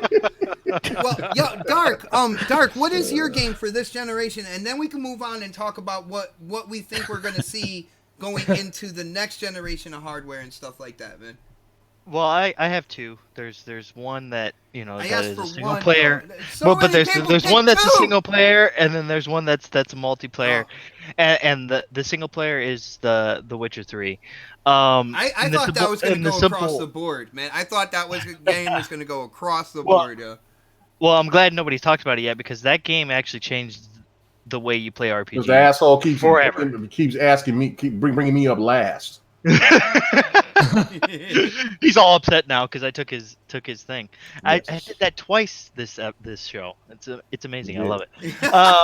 But yeah, man, I feel that The Witcher 3 has changed the way we play RPGs pretty much forever. I mean, anytime we'll look back on this generation, people will say that The Witcher 3 changed this generation of consoles, with the way it looked and the replayability of the game and the length of the game. I mean, the game was probably one of the longest games you'll probably play single player wise. Is that a good thing? Though? Is that a positive? Not necessarily is it a positive, but at the same time it can be a positive because then it doesn't make you have to pay a bunch of money to play other games if you are it's really also enjoying the that quality of the content, right? A lot of people that I talked to about the it. content was absolutely quality. I mean, they even gave out free content. Not all of it was story based, but a lot of it was like costumes and just free stuff. I think they had like 16 or something like that, 13 or somewhere around there in the teens area, and then they came out with their DLCs. I think there was like 25 here and then 25 there, and they were really long DLCs as well. So I mean, they really changed how RPGs are looked at now, and that's a good thing. And hopefully they can continue with that with Cyberpunk 2077.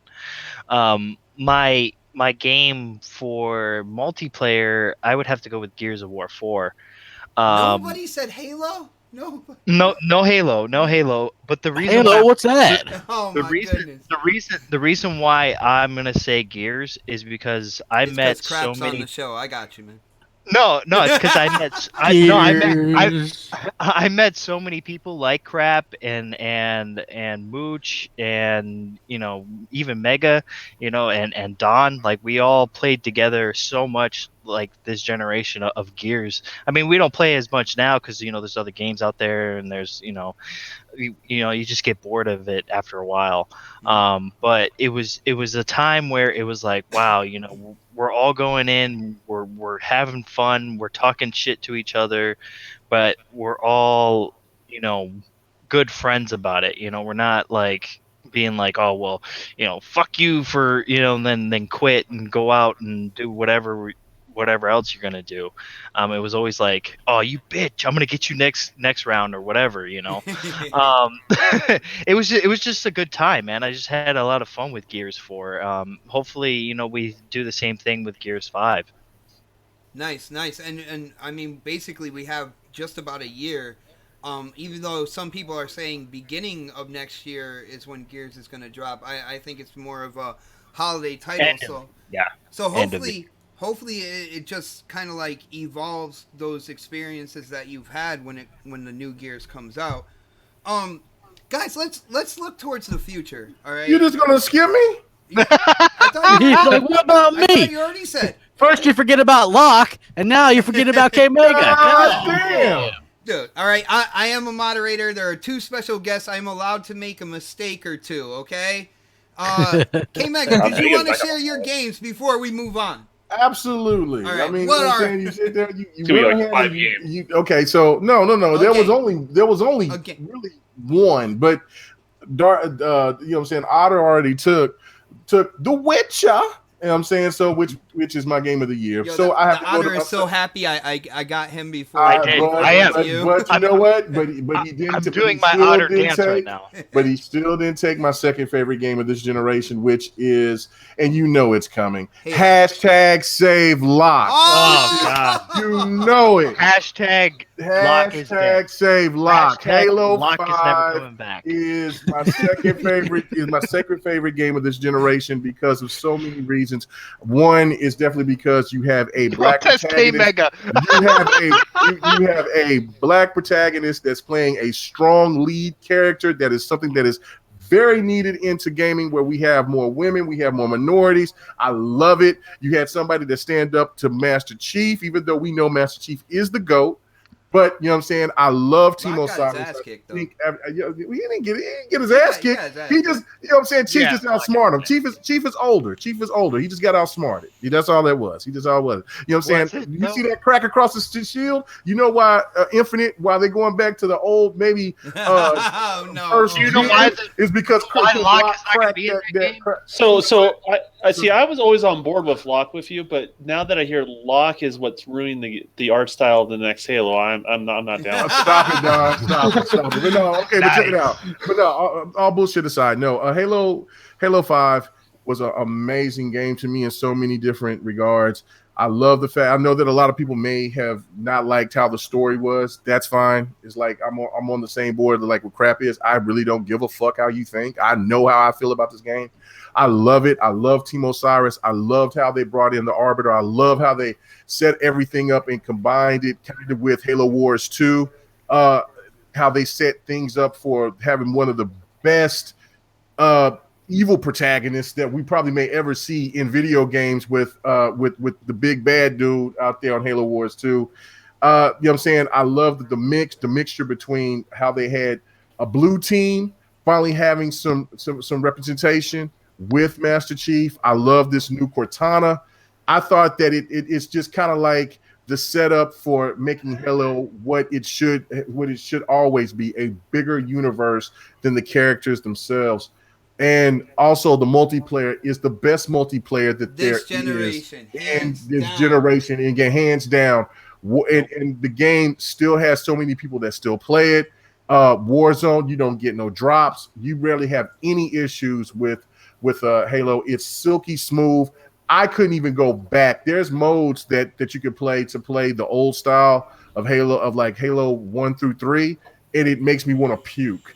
You know what I'm saying? What 343 did with this game is amazing, and Yeah, that you just is got a definitely lot my of second favorite. Halo I purists that are give ready two to attack you on fucks. Twitter right now. I man. give two fucks. You can say whatever you want to. I'm staying strong about that. It's always going Nah, to be it's for real. hashtag It's save an Lock. evolution, and It's an evolution to Halo. And when you play Infinite, and if they say going to double down with Chief, and you see that, and then you start saying that you love that, but it's still reminiscent of Halo 5, fucking kill yourself, because you're a hypocrite. Real talk. Oh, damn.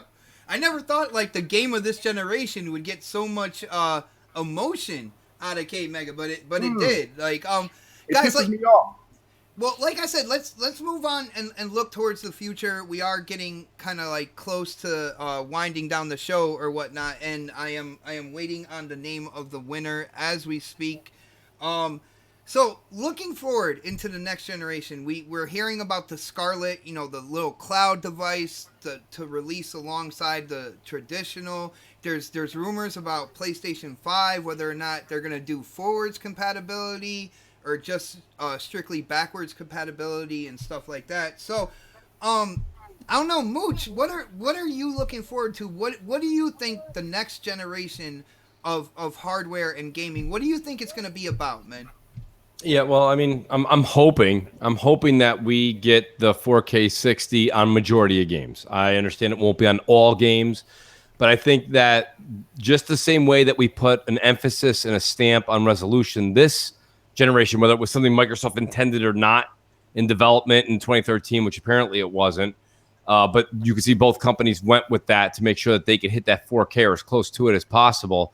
I think we need to focus on getting the CPU strength up there and getting the frames. I mean, that's the one thing when you hear anybody speak about PC gaming is the frames. I mean, you saw the games tonight. Shout out to Kay and Pred who put their games up there from PC. A lot of the PC games are just, if we're all playing the same AAAs. Okay, we're all playing the same AAAs. So PC gamers are pretty much just playing, like indie titles, a lot of indie titles, and that's fine. But they're playing them in 60 frames. You know what I mean? And it's like, at the very least, like, I think next generation needs to put an emphasis on that.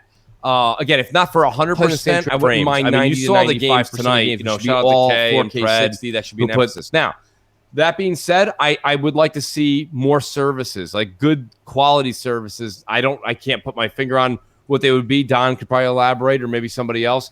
Not like subscriptions, but like not subscription. No, subscription at all. Well, no, I mean, we're already there. We already have subscription. What are they going to do? The only thing they can do now is offer me a coupon for what they're already overcharging. Yeah. So, I mean, realistically, out there, did you hear that? We need coupons, man. Yeah, coupons. Yeah, digital coupons. Gosh darn it! No, my whole point is that I think we as console gamers, I would just like to see that. I would like to see frames be the emphasis on next generation. Nice. Yeah. And we heard Phil talk about performance being that main thing, when it comes to the next Xbox, the next piece of hardware. We're gonna go on to crap next generation, man. What do you think it's gonna be about? I think it's gonna be about the games finally. Do you think it's really gonna go back to that? We're gonna finally have an even playing field. People are gonna start going back and forth about this game sucks compared to this game. Even enough. Yeah, even enough. I think Xbox will have the advantage, but I still think it's going to be even enough. Just like with the 360 and PS3, right? Like when you break down the things, because nobody cared about specs. Nobody talked about resolution with the 360 and PS3, right? Yeah. There was only 2 instances where I remember resolution ever coming up in the media was Alan Wake, because it was sub 640 or something like that. And then there was also Red Dead Redemption on PS3. Had a little one too. Yeah, so there was a couple of times. Red Dead Redemption on PS3 was 510p or so. It was ridiculously low. And so nobody cared about that stuff there. Like, I didn't go into this generation thinking, holy shit, everything's got to be 1080p. I'm not going into the next generation thinking, holy shit, everything's got to be 4K 60. Like, I don't really think like that.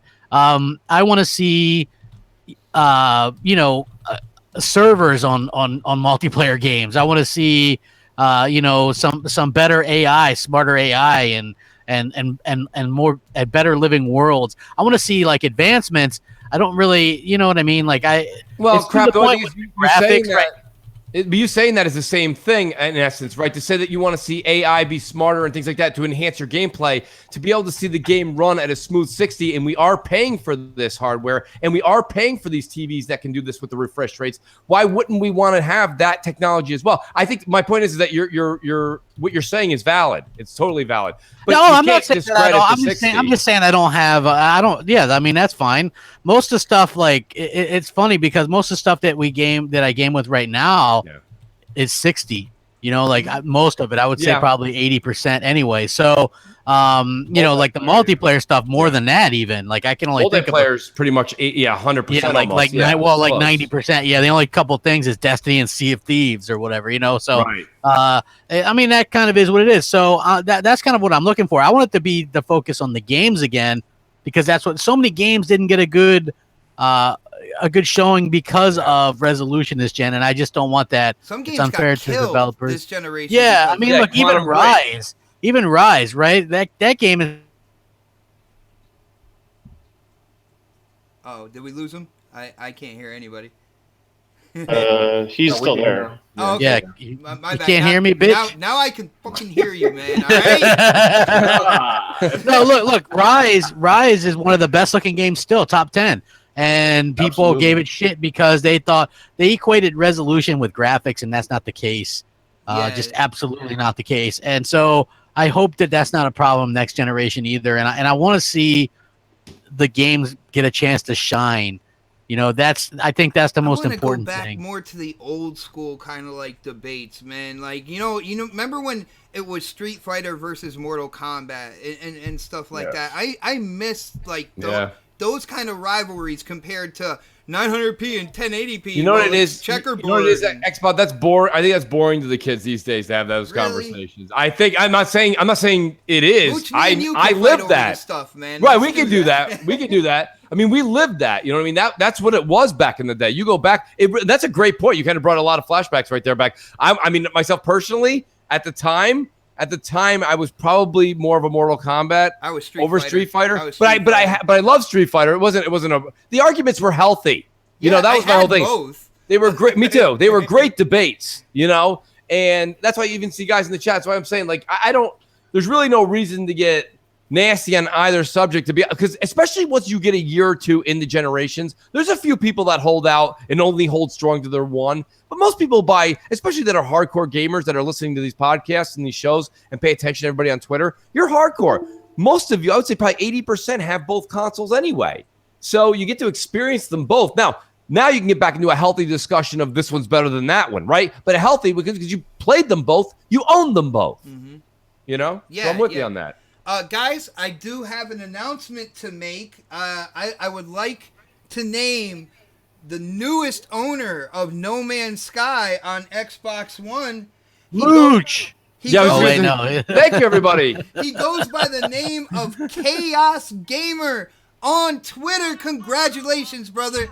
You have just won No Man's Sky. We will be sending you the code on a DM through Twitter. So congratulations, man. Thank you for supporting the channel and thank you for interacting on the chat as much as you have tonight. But all right, man, we got somebody with a brand new game. I am feeling good right now. Don, what do you think about, you know, the generation coming up, or, you know, all the new hardware that's coming up in, like I said, I believe 2020? What do you think is going to be kind of like that the theme of the next generation, man? I think we're going to see more of like ray tracing. Well, that leads up to it. So the more of the hybrid type model, where not like the streaming device like you typically think of, we've been talking about recently, but there are some things that are truly more beneficial to do in the cloud versus on your local box. There's definitely things that are way more efficient to run on your local box in regards to that. And I think what we're going to see is a lot more experimenting in that space, which opens up things like ray tracing and things like that, which, you know, it's the next visual step that's been missing in a modern day games versus movie special effects. It's the last step, actually. So now we have consoles that literally can do every single effect, going forward, essentially what we get in movies. You know, to what degree, what quality, that, you know, that's a whole different story, right? But we'll be able to do that. And, you know, I'm a big graphics guy, so I want to see that kind of going forward. I want to see less of the community dictating like what people should be doing on resolution or what people should be doing on frame rate. I want the developers to be cut a little bit more loose on that and just let them create. You know, all I ask is, and this is from any developer, right, is put their best foot forward and do what they can with the box, as far as I'm concerned. And it doesn't matter if it's, you know, Xbox or PlayStation or, you know, your PC. I just want them to put their best foot forward, regardless of what the hardware is or what the solution is. It's going to be real interesting if Google kind of like really kind of fast tracks and gets in there, you know, in a couple years, like maybe three years. So within the next generation, having Google throw a console into the mix as well. So I don't know if. Here's the thing: is they got a lot of money and they got a lot of resources. They got a lot of money, but they don't have. They're so far behind on the tools. Did we mention a lot of money though? They're so ridiculously behind on the tool set of things. I think Mucha will be with me on that. They got a lot of money. Oh, there's a lot of money, but I do think Don's right, because the infrastructure, especially the way things are going, and Don will elaborate, but I mean, where Microsoft sits as far as the future of gaming, I do think, even though they're behind the 8-ball on console sales right now, they're in the driver's seat as far as where gaming's going. Well, and they've always been involved, even since the first PlayStation. Their tools is what made PlayStation 1, 2, and 3 games possible, right? Like, Hold on 1 second, Don. I just want to put it out there. Chris Cruel has hit the super chat again, and he is Chaos Gamer. So shout out to Chris Cruel, who just won himself No Man's Sky on Xbox One. Go ahead, Don. No. I mean, that's where I'm kind of coming at. Like, the tools wise, they're just so far behind. So I just don't. That's where they would struggle. They struggle in two areas with Google. It's not the fact they didn't have money, but they have to have franchises that make people want to go to that platform and give up their library, right? You have to basically have tools that allows developers to be excited to develop on that platform, and they kind of just don't have that as of right now. And I don't see anything future-wise that's remotely close to even what we have in our living room. I just said it's going to be interesting, man. That's all I threw out. Yeah, but that's kind of where I'm going. I'm just like, I know a lot of people want to give credit before someone's done anything, and that's where Google's at right now. It doesn't mean they can't. It's just, who knows? The next thing you know, Google buys out Sony, and the next thing you know, they do have franchises, and so the game can totally change in a heartbeat. So you better watch what you say, man. There are going to be people coming to your door later on. Google buying. There's some people, those same people that would hate me now would praise it when it happened, right? So I'm not worried about it, right? Because I'm not here to trash on a platform. I'm here just saying this is what's going on in the industry. Yeah. So people are more informed. That's all it is. All right, I got you. And speaking of informed, let's go into the man, like I said, who comes across all these articles and stuff like that. I'm really interested to hear Predator's opinion about where we're going for the future of gaming into the next generation. What do you think, Pred? Really? You don't say. All right, cool. Still muted. I'm here. Sorry. Predator, wake up! They put me asleep with Destiny a while back. Oh, he's been asleep for a while. We all fell asleep to Destiny. But Thank you, Mooch. Thank you. Yeah, it's like the old 40s joke. So, Pred, works. What do you think next generation moving forward? What do you think the theme is going to be? Your opinion, man.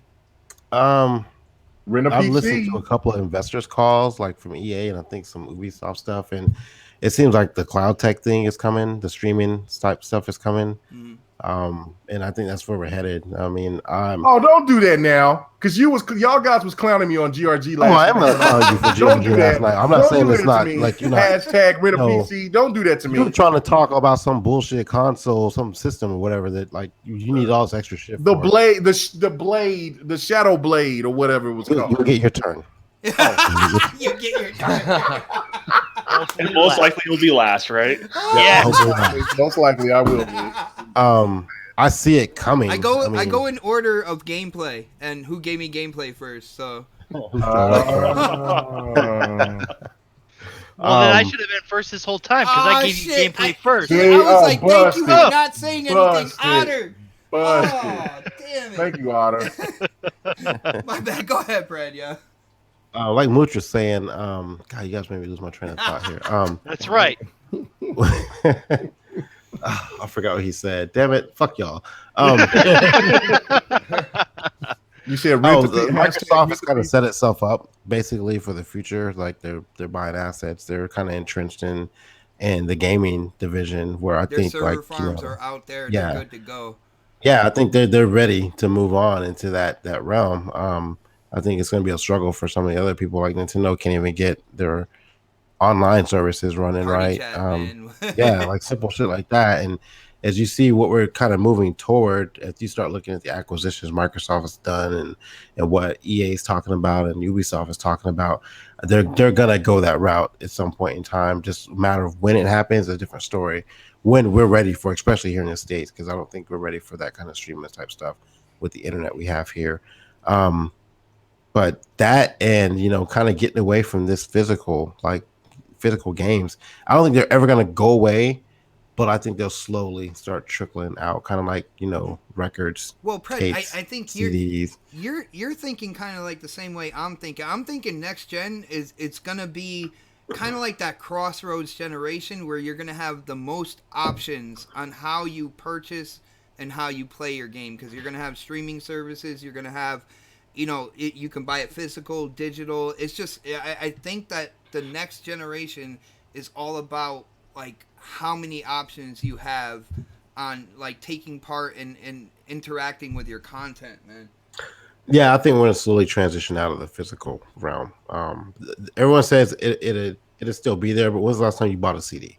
Like a This record. year. Are you talking You bought about a CD physical this year? software, Yeah. or are you talking about physical? You can't ask Crap that Physical. question because he Yes. still buys Yeah. physical and digital. I do. I'm Like, sure he they'll does still both. be there, but there'll be like a a small group of people that will still kind of go that route. And not saying like, I mean, you can still go out and buy albums now, but there's not a lot of people that do that, and CDs. There's not a lot of people that do that. Some people are collectors; they want that shit. But for the majority of us, especially this new generation of kids growing up, they want shit ready to just download and play. They don't want to have to go deal with the fucking, like, back in the day, I had like a CD library of like 100 CDs. I would never go back to that again. Like, flipping through fucking, like, I'd never go through that again because it's so much more convenient to just have that shit on a hard drive somewhere and just play it from Yeah, there. and then the game sharing Library. as well, because me and Snaps, we game share together with the digital content, and that alone, we don't have to buy like 2 copies of the game or anything. Either I get it or she gets it, and we can share that game and still play it online together.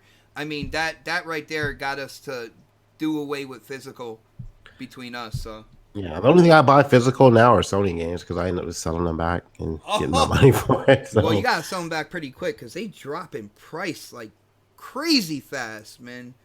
Yeah, I'm not sure about Nintendo God of War, games, though. but I'm gonna wait for them Spider-Mans to be sent off.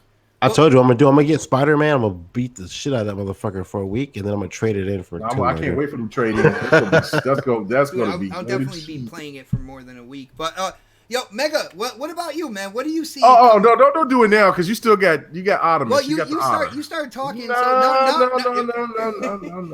are you giving motherfucker. up your spot? If we don't get to you, then by getting the plugs and all that stuff, that's on you, man. All right. Well, okay. That's cool. I can do it. All right. So as for me, really simple. Crossplay and consoles that can be upgraded. I think that's definitely going to be in the future. We were talking about that with the X, man. I was like, yo, the next one is going to be able to be upgraded. That's it. It's done. No more like. Xbox wanted a 32X that plugged into another 32X, which plugged into another 32X. Dude, Yeah. I was adamant. Yo, Mooch, you remember I was saying that on Crossfire too, man. Yeah. I mean, I don't know. I'm shocked that Kay said crossplay. You find that to be something you utilize now? Well, I mean, when I get a chance to, what I can. I mean, only game that right now that they have that you could do it on is Street Fighter. And when I play Street Fighter every once in a while, I usually play it on my PC. So I mean, if there were more games, like for instance, if it was like let's say like Tekken, for instance, I love Tekken, right? Mm-hmm. If I could play Tekken crossplay, I would play it on the PC because it performs a hell of a lot better than it does on the Xbox or on the PlayStation.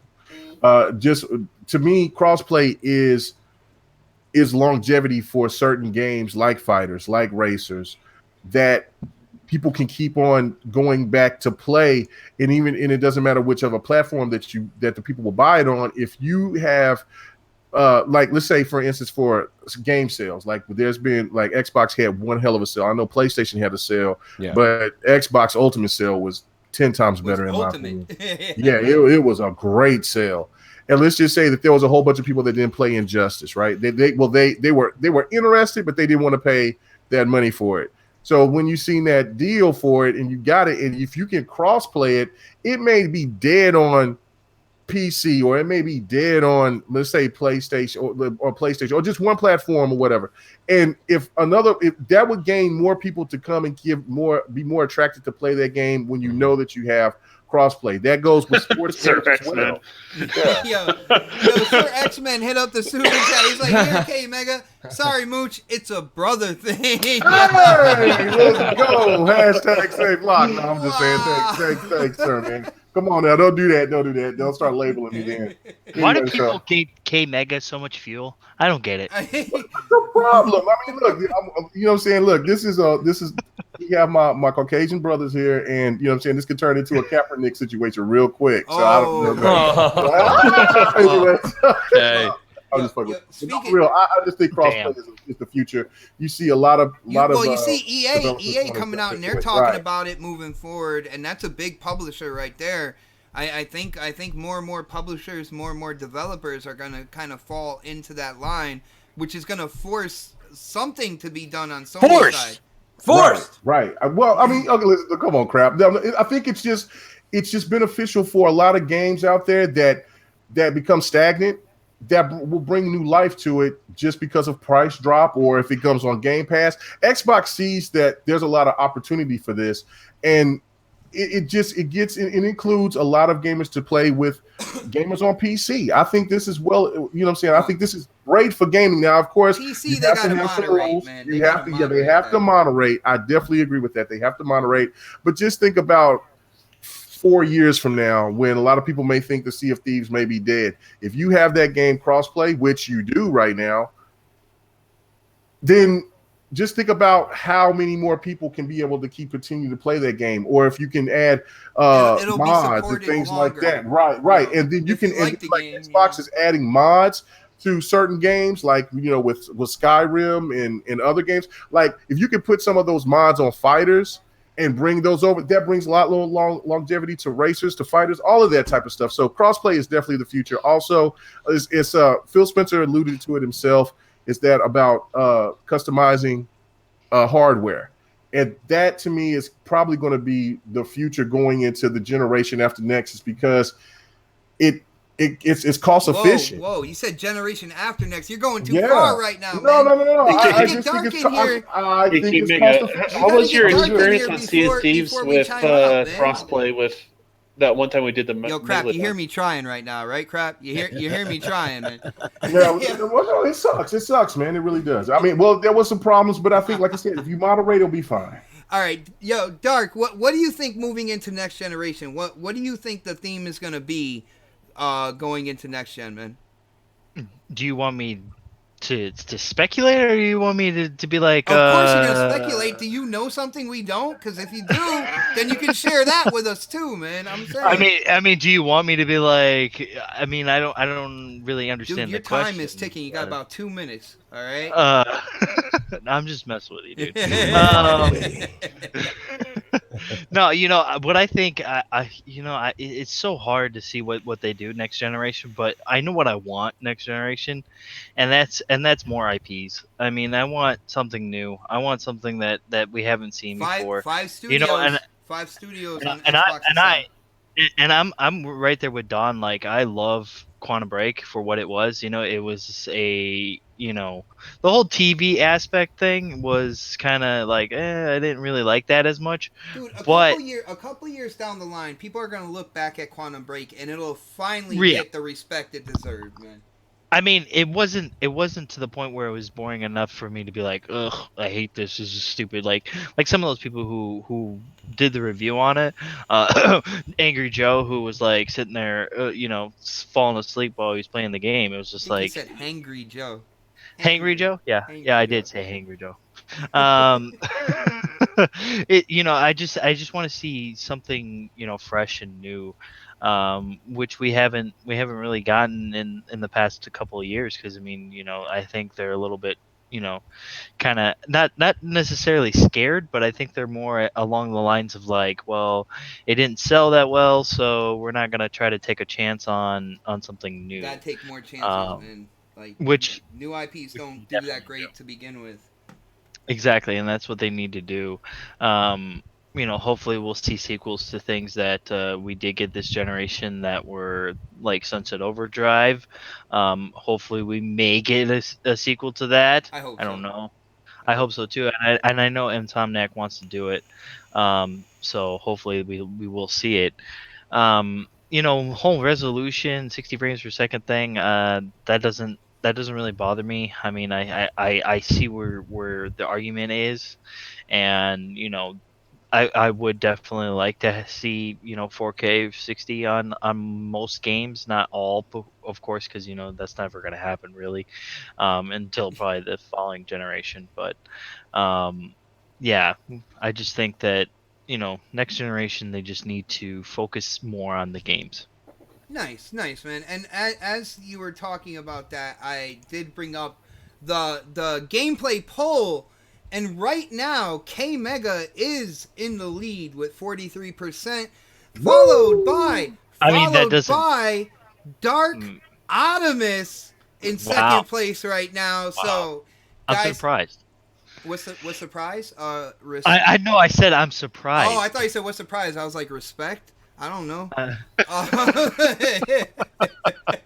Thanks, Bob. But yeah, no, definitely go to my Twitter page. It's xbot448. It's pinned right to the top. Go ahead and vote for the best gameplay. But we are winding down. It is Saturday night, and like a 40-year-old with a comb over, we gotta get those plugs in. Crap, Mooch, it was an absolute blast again having you guys on the show. I think when it comes down to it, you guys are tied for the most times showing up on the next podcast. I do appreciate it. It was our 100th episode, and I think you guys 99.5. You guys made this an absolutely entertaining night. Crap, Crap, why don't you let people know what is going on with you throughout the week, and for people who are living under a rock somewhere, let them know where they can get a hold of you, man. They don't necessarily have to be living under a rock. YouTube is like, hey, you subscribe to these people, fuck you, we're not going to give you notifications of their content, so, like, it doesn't really matter. Crap Gamer Reviews, whatever. Yeah, but I do content, and some of it's okay. Actually, today I did pretty good content, so go check that shit out. Leave it a like, all that good stuff. Yeah. Hell yeah! Yo, you get me so pumped when you do that, man. Xbox Overlord. Hey, look, the Don's winning now. Look at that. Interesting. How did that happen?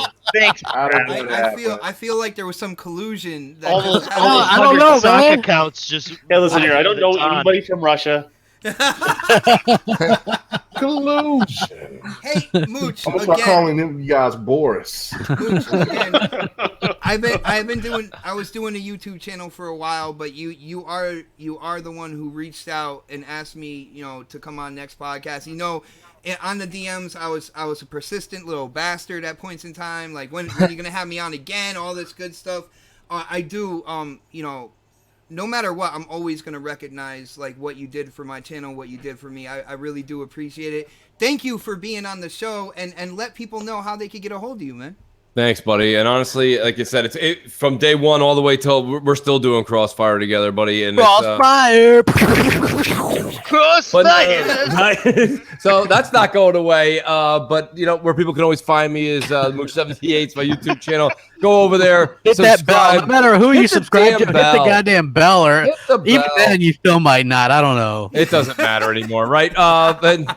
Right. So we got Crossfire 7 p.m. on Friday nights. We do M&C mornings. Well, excuse me, evenings. Thursdays at 7 o'clock. Saying that, man. I do. It's going to take a minute. I'm also on Xbox Nation every week too. So, Xbox, honestly, seriously, congratulations to you. And, congrats. A serious shout out should also go out to Mel because, Mel was a big part of the show when you started. I think she's still a big part of it. Yeah, she kept us in control. And as you can see, since she has been working, we are completely out of control now.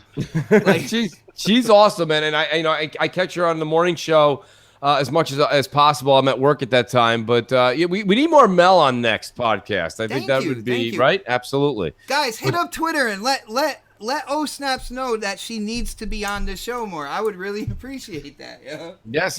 Then, but thank you for having me, buddy. I appreciate it. And here's to another 100, buddy. Do it again. Thank you, man. And I gotta say, this show wouldn't be what it is without the panel. So going down the list, let's start with the Predator himself. Predator, why don't you let people know where they can get a hold of you. You are still one of the newer panel members. No.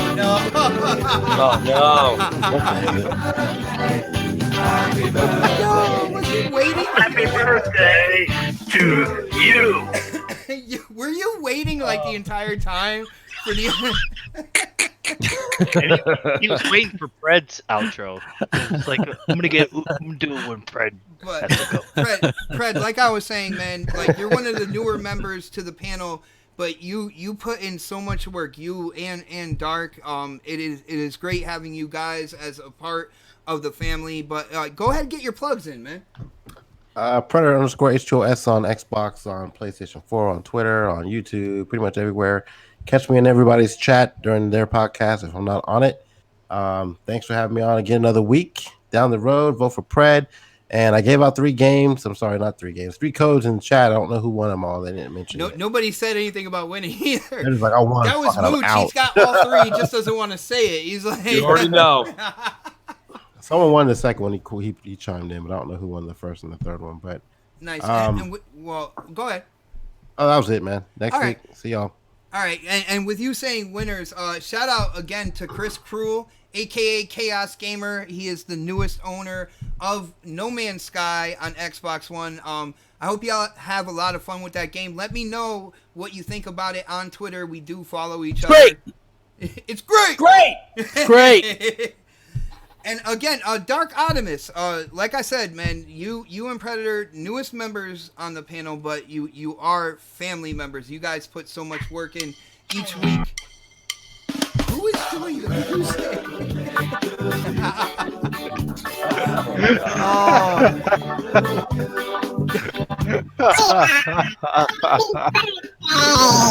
Wow. Yo, Dark, why don't you let people know where they can get a hold of you and what you are up to throughout the week, man? Yeah, man, you guys can find me on Twitter, Dark Optimus. You can also find me on Xbox Live, the same name. You guys can check me out every Thursday on TSGP. That is the Saltiest Gaming Podcast at 9 p.m. Eastern, 6 p.m. Pacific. And you guys can find me here chalking it up with you guys every Saturday at 7 p.m. Eastern, 4 p.m. Pacific. Nice. Now it is time for him to go out and save the world. And it is time for me to shout out Chris Cruel again, hitting up that super chat saying it's great. Hey, he won No Man's Sky, so he can spend a little bit more of that cash. Yes. I am going to say one thing, though. I've been on Crossfire a couple times, and I never had to beg Mooch to be on there. Just saying. I never had to beg Mooch to be on there. That's brutal there. I am taking a trip to the West Coast. He really is. He really is Goldblum, isn't he? He really is. Finds a way. Crossfire. That's a big 6-footer with the mullet, right? Shit. That's one big pile of shit. Wow. All right. I can't win tonight. Mega.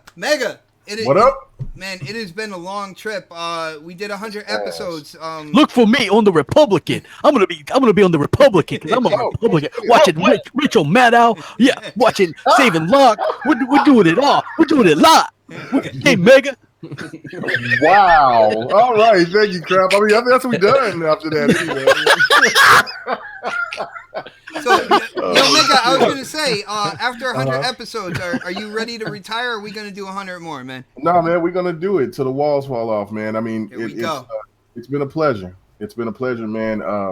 Since the day that you sit there and you brought it up to me about your vision of what you was trying to do, and then asking me for advice, and then I got to meet some great people. Of course, we met each other from We Game Here, and then B Shadows gave me kind of like a plug to get here. But if it wasn't for the next podcast, I wouldn't have got a chance to meet Mooch or Crap or Z the way that I have, or for Z and Crap to ask me to be a part of BGST. You know what I'm saying? So you have been the gateway to to the little success that I've gotten, and I can't be more appreciative of the next podcast. So man, I appreciate it. It was all you, brother. It was all you. Oh no, man. It's us. It's us. All right, and just I'll take like that. Yeah, I'll take that. Yeah, it was us, man. You know what I'm saying? You made the platform. Everything was great.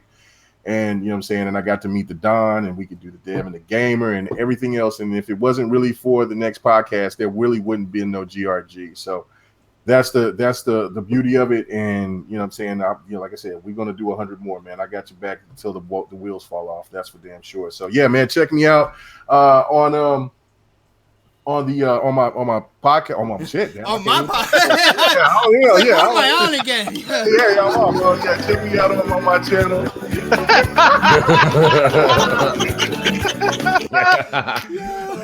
Check me out on my channel. Okay, Mega 405, man.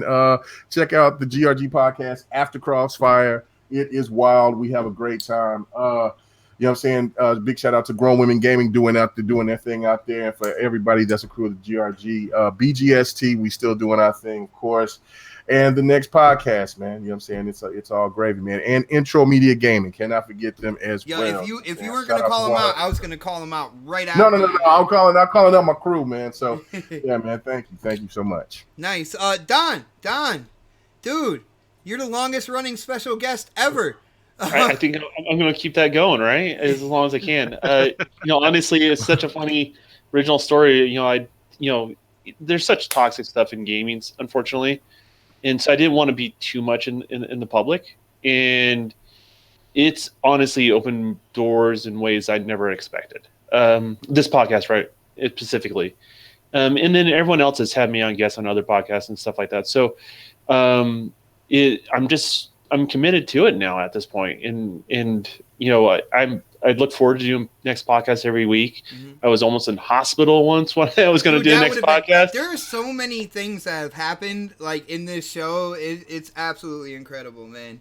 Yeah. And I mean, today I didn't think I was going to make it, but it all kind of panned out, and, I just didn't want to give false promises to the crew and all that sort of stuff. And it seemed to work. So, obviously I made it a priority and showed up and all that good stuff. So, shout out to everyone. It's honestly, it just made a very positive experience, even on Twitter and stuff like that. Like, I've had a very opposite experience than a lot of other people that go on YouTube channels and stuff like that and start talking about these sort of topics that people are really passionate about. And honestly, everyone has shown me a lot of respect, and because of that, it has opened doors and opened conversations. So I'm really grateful for next podcast for sure. Nice, man. And why don't you let people know where they could get a hold of you, so this way they can tell you how much you were just kissing butt right then and there. Well, you can follow me on Twitter, which is the Don_KTR. You can also follow XBot, so you can make your votes known.